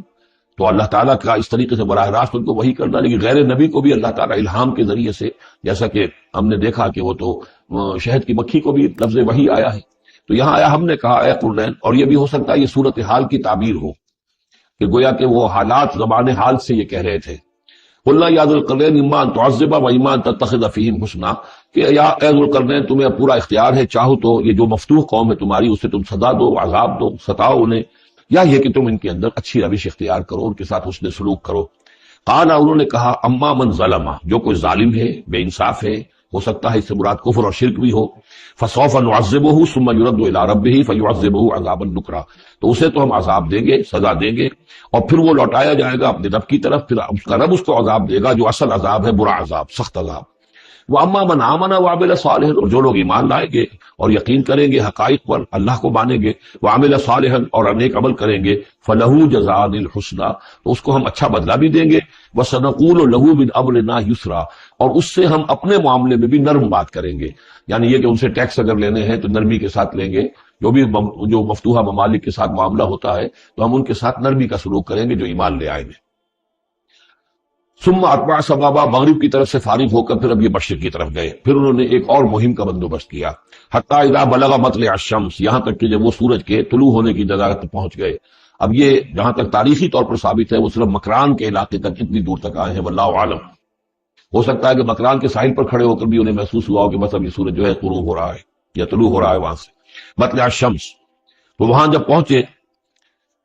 وجدہا تطلع علی قوم لم نجعل لہم من دونہا سترا، تو انہوں نے پایا اس کو کہ وہ طلوع ہوتا ہے ایک ایسی قوم پر کہ جس کے لیے ہم نے آفتاب سے کوئی اوٹ نہیں رکھی ہے. یعنی یہاں کے جو قبائل تھے، گیڈروسیا وغیرہ یہ کہلاتا تھا اس زمانے کے اندر، یہ وحشی قبائل تھے، ان کو ابھی چھت بنانے کا فن نہیں آیا تھا. یعنی گھر جو ہوتے تھے وہ صرف دیواریں کھڑی ہوتی تھی، یہ جو خالی پلاٹ ہے زمین کا اس میں یہ دیوار کھڑی ہے، یہ میرا گھر ہے تمہارا گھر ہے، لیکن گھر میں چھت وغیرہ کا بھی کوئی تصور ان کے یہاں نہیں تھا. ظاہر بات ہے کہ چھت ڈالنا جو ہے یہ تو ایک تمدن کے ارتقاء کے دور کی علامت ہے. تو وہ بغیر کسی سورج کے سائے کے وہ اپنی زندگی گزارتے تھے. کذالک، ایسا ہی ہوا وہاں بھی، یعنی جو پہلے ہوا تھا کہ یہاں بھی معاملہ وہی ہوا کہ اللہ تعالیٰ نے اختیار مطلق انہیں دیا، فتح دی، لیکن انہوں نے یہاں بھی یہی کہا کہ جو نیک لوگ ہوں گے ان کے ساتھ ہم نرمی کریں گے، اور جو شریر ہوں گے ان کو سخت سزا دیں گے. وقد احطنا بما لدیہ خبرا، اور ہمیں پوری طرح معلوم ہے کہ جو وہاں اس کی خبر ہوئی اور جو بھی حالات وہاں گزرے، جو ماجرا وہاں ہوا. ثم اتبع سببا، اب یہ تیسری آ رہی ہے. ثم اتبع سببا، پھر اس نے ایک اور مہم تیار کی، یہ شمالی مہم ہے. حتی اذا بلغ بین السدین، یہاں تک کہ جب وہ دونوں پہاڑوں کے درمیان پہنچ گئے، دو دیواروں کے درمیان پہنچ گئے. تو یہ سمجھ لیجئے بحیرہ کیسپیئن داہلی طرف ہے مشرق میں، بحیرہ اسود، اس کے درمیان یہ سلسلہ کوہ ہے، اور یہ پیرلل چلتے ہیں دو، اور ان کے درمیان سے پھر وہ درے ہیں کہ جن میں سے ہو کر شمالی علاقے سے جو وحشی قبائل تھے وہ آ کر یہاں حملہ کرتے تھے، تاخت و تاراج کرتے تھے، لوٹ مار کر کے چلے جاتے تھے، جن کو یاجوج ماجوج کہا گیا ہے. حتی اذا بلغ بین السدین، جبکہ یہ پہنچے ان دونوں دیواروں کے درمیان. وجد من دونہما قوما، تو انہوں نے پایا ان دونوں کے برے ایسے لوگوں کو، لا یکادون یفقہون قولا، یہ لوگ بھی ایسے تھے غیر متمدن، کوئی بات سمجھتے نہیں تھے، یعنی زبان ایسی ہوگی کہ جو ان کی سمجھ میں نہیں آ رہی تھی، لیکن یہ کہ کسی نہ کسی ذریعے سے انہوں نے اپنا ایک مطلب، اپنی ایک ارزداشت پیش کی. قالوا یا ذوالقرنین، انہوں نے کہا کہ اے ذوالقرنین، ان یاجوج و ماجوج مفسدون فی الارض، یاجوج اور ماجوج جو قومیں ہیں یہ زمین میں بہت فساد بچانے والی ہیں. فہل نجعل لک خرجا، تو کیا ہم آپ کے لیے ایک سالانہ خراج مقرر کر دیں، الی ان تجعل بیننا و بینہم سدا، اس کے عوض کہ آپ ہمارے اور ان کے درمیان ایک سد تعمیر کر دیں، ایک دیوار حائل کر دیں کہ وہ ہم پر حملہ آور نہ ہو سکے، درے کو بند کر دیا جائے. یوں سمجھیے جس اصول پر کہ آج کل ڈیم بنتے ہیں، ڈیم کیا ہے کہ ایک پہاڑی سلسلہ یوں آ رہا ہے، ایک پہاڑی سلسلہ یوں آ رہا ہے، دریا درمیان میں سے گزر رہا ہے، آپ نے گزرگاہ پر ایک دیوار کھڑی کر دی تو یہ گویا کہ ایک آرٹیفیشل لیک کریٹ ہو گئی، پانی یہاں جمع ہو رہا ہے. تو اگر پہاڑی سلسلے دو چل رہے ہوں، ان کے درمیان جو راستہ ہے اس کو اگر بند کر دیا جائے، ایک دیوار کھڑی کر دی جائے اور اس دیوار کے مضبوط دیوار ہو، تو ظاہر بات ہے کہ پھر ادھر سے کوئی آ کر حملہ آور نہیں ہو سکتا، ان کے لیے ایک حفاظت کا سامان ہو جاتا ہے. یہاں یہ سمجھ لیجئے کہ یاجوج ماجوج سے کیا مراد ہے. حضرت یافس علیہ السلام، جو تین بیٹے تھے حضرت نوح علیہ السلام کے، سام، حام، یافس. سامی نسل کے بارے میں تو ہم نے بہت کچھ سمجھ لیا کہ حضرت ابراہیم بھی سامی نسل سے تھے، پھر قوم عاد بھی سام ہی کی نسل کی ایک شاخ تھی، قوم سمود بھی اسی کی شاخ تھی. یہ تمام جو ہے یہ تو سیمیٹک ریسز ہیں. حضرت یافس کی اولاد نے یہ سینٹرل ایشین ماؤنٹینز کا جو سلسلہ ہے اس کو کراس کیا اور شمال میں چلے گئے، اور شمال میں جا کر دائیں بائیں پھیل گئے. پھر یہ میدان ہے، ٹنڈرے کے میدان اور فلانے میدان اور بڑے بڑے کھلے میدان ہیں. تو گویا کہ ایشیا کو درمیان میں جو سلسلہ کو ہے تقسیم کر دیتا ہے، ایک شمالی حصہ ہے، ایک اس کے جنوبی حصہ ہے. یہ شمالی میں چلے گئے اور جا کر پھر پھیلنے میں وہ مشرق کی طرف آئے تو چین اور ہند چینی تک یہ ساری قومیں جو ہیں یہ یلو ریسز، یہ انہی کی نسل سے ہیں. اور مغرب میں چلے تو روس، اور روس سے ہو کر روس کے ساتھ ملتا ہوا علاقہ اسکینڈینیوین کنٹریز کے ساتھ، پھر وہاں سے وہ اتر کے اور یورپ کے بھی جو یہ مغربی ممالک ہیں، اینگلو سیکسنز جو ہیں، یہ بھی در حقیقت اسی سے اسکینڈینیوین کنٹریز سے اترے ہوئے لوگ ہیں. تو یوں سمجھ لیجئے کہ ویسٹرن یورپ اور ایسٹرن یورپ کا بھی خاص طور پہ شمالی علاقہ، اور پورا یہ روس کا علاقہ، اور پورا صحرائے گوبی، اور پورا چین، اور وہاں تک جو ہے ہند چینی تک، یہ یافس کی نسل ہے. یافس کے جن بیٹوں کے نام تورات میں آئے ہیں، کئی نام ہیں، وہ کوئی ایک دو نہیں، ان میں گوگ اینڈ میگوگ بھی ہے، توبال بھی ہے، موسک بھی ہے. موسک ایک شخص کا نام ہے، اور موسکو ہو سکتا ہے کہ اسی نے آباد کیا ہو اور وہیں سے وہ نام بنا ہو. توبال اور بالٹک سی جو ہے اس ایریا کے اندر جو ہے بالٹک سٹیٹس، توبال ان کے ایک بیٹے کا نام تھا. یہ تورات کے اندر نام دیے گئے ہیں. گوگ اینڈ میگوگ، یاجوج ماجوج، یہ بھی انہی کے بیٹوں کے. یہ تمام اقوام جو ہے یہ وحشی ہیں، اور یہ تاخت و تاراج کرنا، لوٹ مار کرنا، یہ ان کا طریقہ ہے، اور ان کا ہے ذکر جو یہاں پر ہو رہا ہے. کہ یہ جو سیلاب آیا تھا، کولونیل سیلاب جو ہم پر آیا تھا، جس میں کہ یہ اینگلو سیکسنز تھے، یہ سب کے سب جو ہیں یہ اسی نارڈک ریسز سے ہیں. یہ بھی یاجوج اور ماجوج کی نسل ہیں. ایک سیلاب ان کا آ چکا ہے جو آیا تھا یورپ کے سے نکل کر، یہ کولونیل سیلاب آیا اور پوری دنیا کے اوپر چھا گیا تھا. ایشیا اور افریقہ کو انہوں نے فتح کیا، کولونائز کیا. اب اگرچہ ان کی وہ بساط ایک دفعہ تو لپیٹ دی گئی ہے، وہ واپس چلے گئے ہیں. انڈائریکٹلی ہم پر حکومت کر رہے ہیں ابھی، ان کے جو ملٹی نیشنلز ہیں ان کے ذریعے سے، یا بینکوں کے ذریعے سے، IMF کے ذریعے سے، ورلڈ بینک کے ذریعے سے انڈائریکٹ حکومت ہے جو نیو ورلڈ آرڈر ہے. لیکن یہ ہے کہ ابھی ایک اور جو سیلاب ان کا آنے والا ہے وہ آتا ہے احوال قیامت کے معاملات میں. آرمگڈون کے بعد جب حضرت مسیح علیہ السلام کا نزول ہو چکے گا اور یہودیوں کا خاتمہ ہو چکے گا، اور پھر یہ کہ تمام جو عیسائی ہیں وہ مسلمان ہو جائیں گے، عیسائیت ختم ہو جائے گی حضرت مسیح علیہ السلام کے آنے کے بعد، اور مسلمان اور عیسائی مل کر ایک ملت بن جائیں گے، سب مسلمان ہوں گے. اس کے بعد آخری سیلاب پھر آنا ہے جو اس کے خلاف، وہ احادیث میں آتا ہے، پھر وہ یاجوج اور ماجوج کا ہوگا. اور میرے نزدیک یہ یاجوج اور ماجوج جو ہے وہ ایسٹرن علاقے سے آئیں گے، چائنا وغیرہ سے، ہند چینی سے. آرمگڈون جو ابھی ہونی ہے فوری طور پر بڑی جنگ، اس میں یہ لوگ جو ہے بیٹھے رہیں گے، یہ جنگ میں حصہ نہیں لیں گے. یہ مڈل ایسٹ میں جنگ ہوگی، یورپین پاور ساری ہوں گی، کرسچین پوری طاقتیں ہوں گی، اور ادھر جو ہے مسلمان ہوں گے، اور حضرت مہدی جو ظاہر ہوں گے، جو اللہ تعالیٰ ایک عنایت کرے گا مسلمانوں کو، لیڈر عرب کے اندر وہ پیدا ہوں گے، مجدد ہوں گے، اور ان کے ذریعے سے عرب کے اندر ایک اسلامی حکومت بھی قائم ہوگی. لیکن ان کے لیے مدد کے لیے خراسان کے علاقے سے فوجیں آئیں گی، مشرق سے آئیں گی، اور یہ علاقہ جو ہے وہ ہے جو ہمارے قریب ہے، اور ہم بھی اسی علاقے میں ہیں. اللہ تعالیٰ ہمیں توفیق دے کہ یہاں وہ ہم پہلے اس نظام میں خلافت قائم کریں، تاکہ یہاں سے پھر فوجیں جائیں اور حضرت مسیح کے ساتھ ہو کر اور حضرت مہدی کے ساتھ ہو کر عیسائیوں اور یہودیوں کے ساتھ جنگ کریں، اور بالآخر پھر یہ کہ پوری دنیا میں اسلام کا بول بالا ہوگا. لیکن جب یہ ہو چکے گا، اس کے بعد ایک سیلاب پھر آئے گا یاجوج اور ماجوج کا. تو یہ چونکہ پوری ایک سلسلہ ہے، ایک نسلیں ہیں اس کے اندر بہت سی، تو ان میں چونکہ تفسیری اعتبار سے بہت سی باتیں جو ہے مختلف آراء بھی سامنے آئیں گی، تو میں نے جو رائے میری ہے وہ آپ کے سامنے بیان کر دی ہے. اس وقت میں وہ یاجوج ماجوج تھے جو ان شمالی دروں سے آ کر حملے کرتے تھے. قالوا یا ذا القرنین ان یاجوج و ماجوج مفسدون فی الارض، وہ جو میں نے عرض کیا ہے کہ قیامت کے قریب بھی معاملہ ہوگا، یہ سورہ انبیاء کی آیات 97-98 ہے. حتی اذا فتحت یاجوج و ماجوج وهم من کل حدب ینسلون واقترب الوعد الحق فاذا هي شاخصۃ ابصار الذین کفروا. اب زیادہ دور نہیں، ہم سورہ انبیاء بھی قریبی آ رہی ہے، انشاءاللہ وہاں اس کو ہم پڑھیں گے. تو دو جگہ قرآن مجید میں یاجوج اور ماجوج کا ذکر ہے، ایک یہ جو قریب قیامت میں ان کا جو ظہور ہونے والا ہے، ایک اس وقت کا معاملہ یہ چھوٹا سا تھا کہ جو ذوالقرنین کے سامنے آیا ہے. تو کیا ہم آپ کے لیے ایک سالانہ خراج طے کر دیں تاکہ آپ ہمارے لیے یہاں ایک سد تعمیر کر دیں، ایک بند باندھ دیں یہاں پر. قال ما مکنی فیہ ربی خیر. اب دیکھیے ان کا کردار، ان کا مجھے جو کچھ میرے رب نے دے رکھا ہے، دولت دے رکھی ہے، مال دے رکھا ہے، وہ بہت بہتر ہے اس سے کہ جو تم مجھے پیش کر رہے ہیں. مجھے خراج کی ضرورت نہیں ہے. ہاں تمہاری ایک ضرورت ہے، میں وہ پوری کر دیتا ہوں.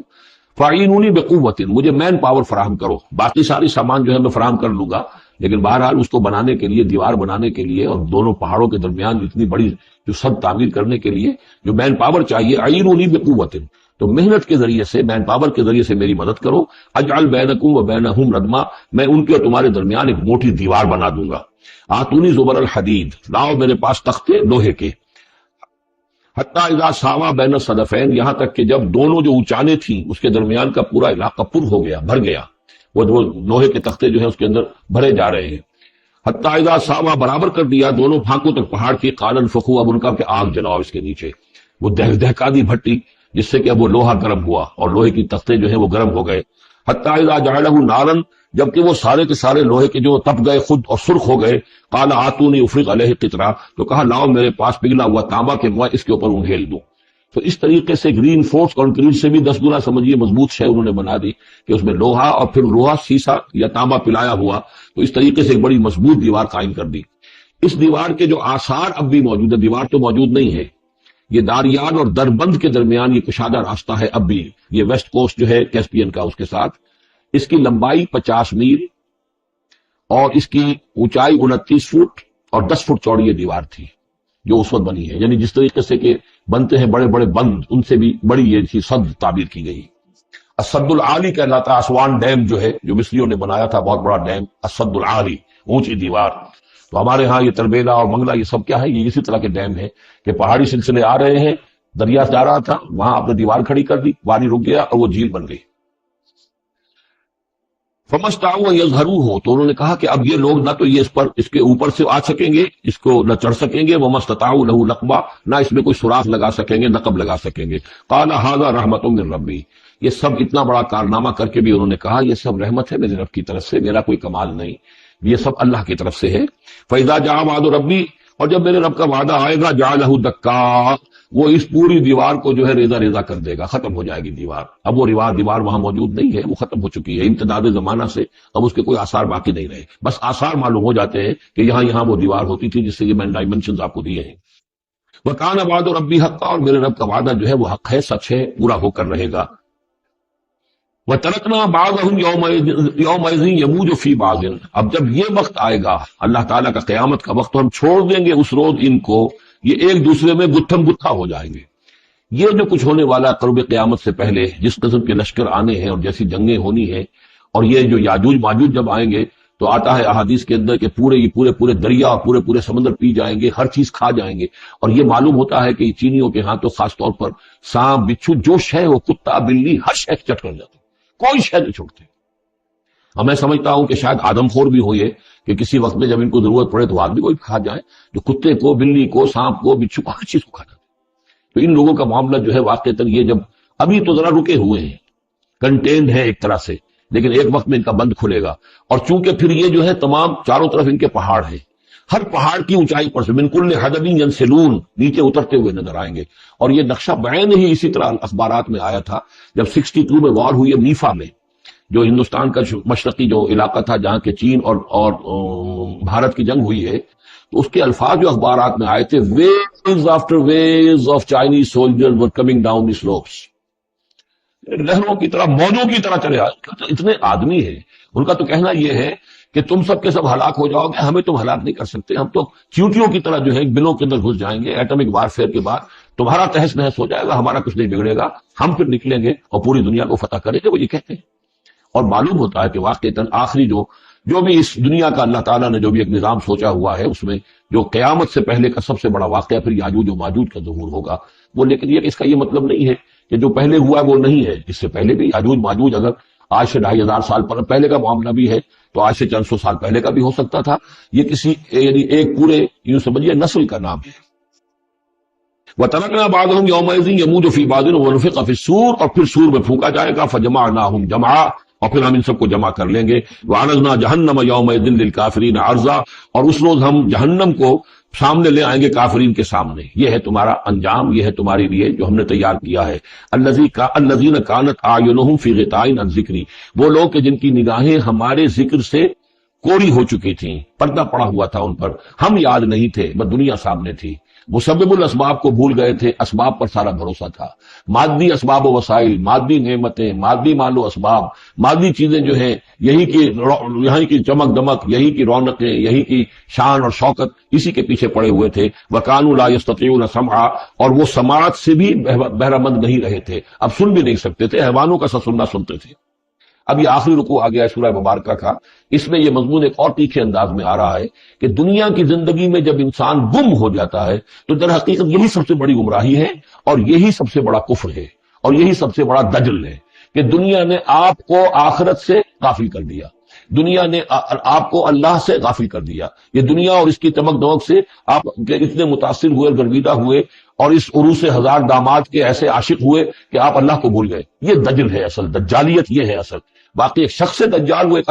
جگہ ہے اپنی جگہ پر جس کا فتنہ آنا ہے، اور اس کے ضمن میں بھی میں نے عرض کیا تھا کہ میری کچھ تحقیق ہے لیکن میں ابھی اس کو روک رہا ہوں، مزید اس کی توثیق اگر مجھے ہو گئی تو پھر میں وہ باتیں بیان کروں گا، اس لیے کہ اس مسئلے میں علماء کے مابین کافی شدید اختلاف ہے۔ افحسب الذین کفروا ان یتخذوا عبادی من دونی اولیاء، کیا کافروں نے یہ سمجھا ہے کہ وہ میرے بندوں ہی کو میرے مقابلے میں اپنے حمایتی بنا لیں گے؟ عیسیٰ میرا بندہ ہے،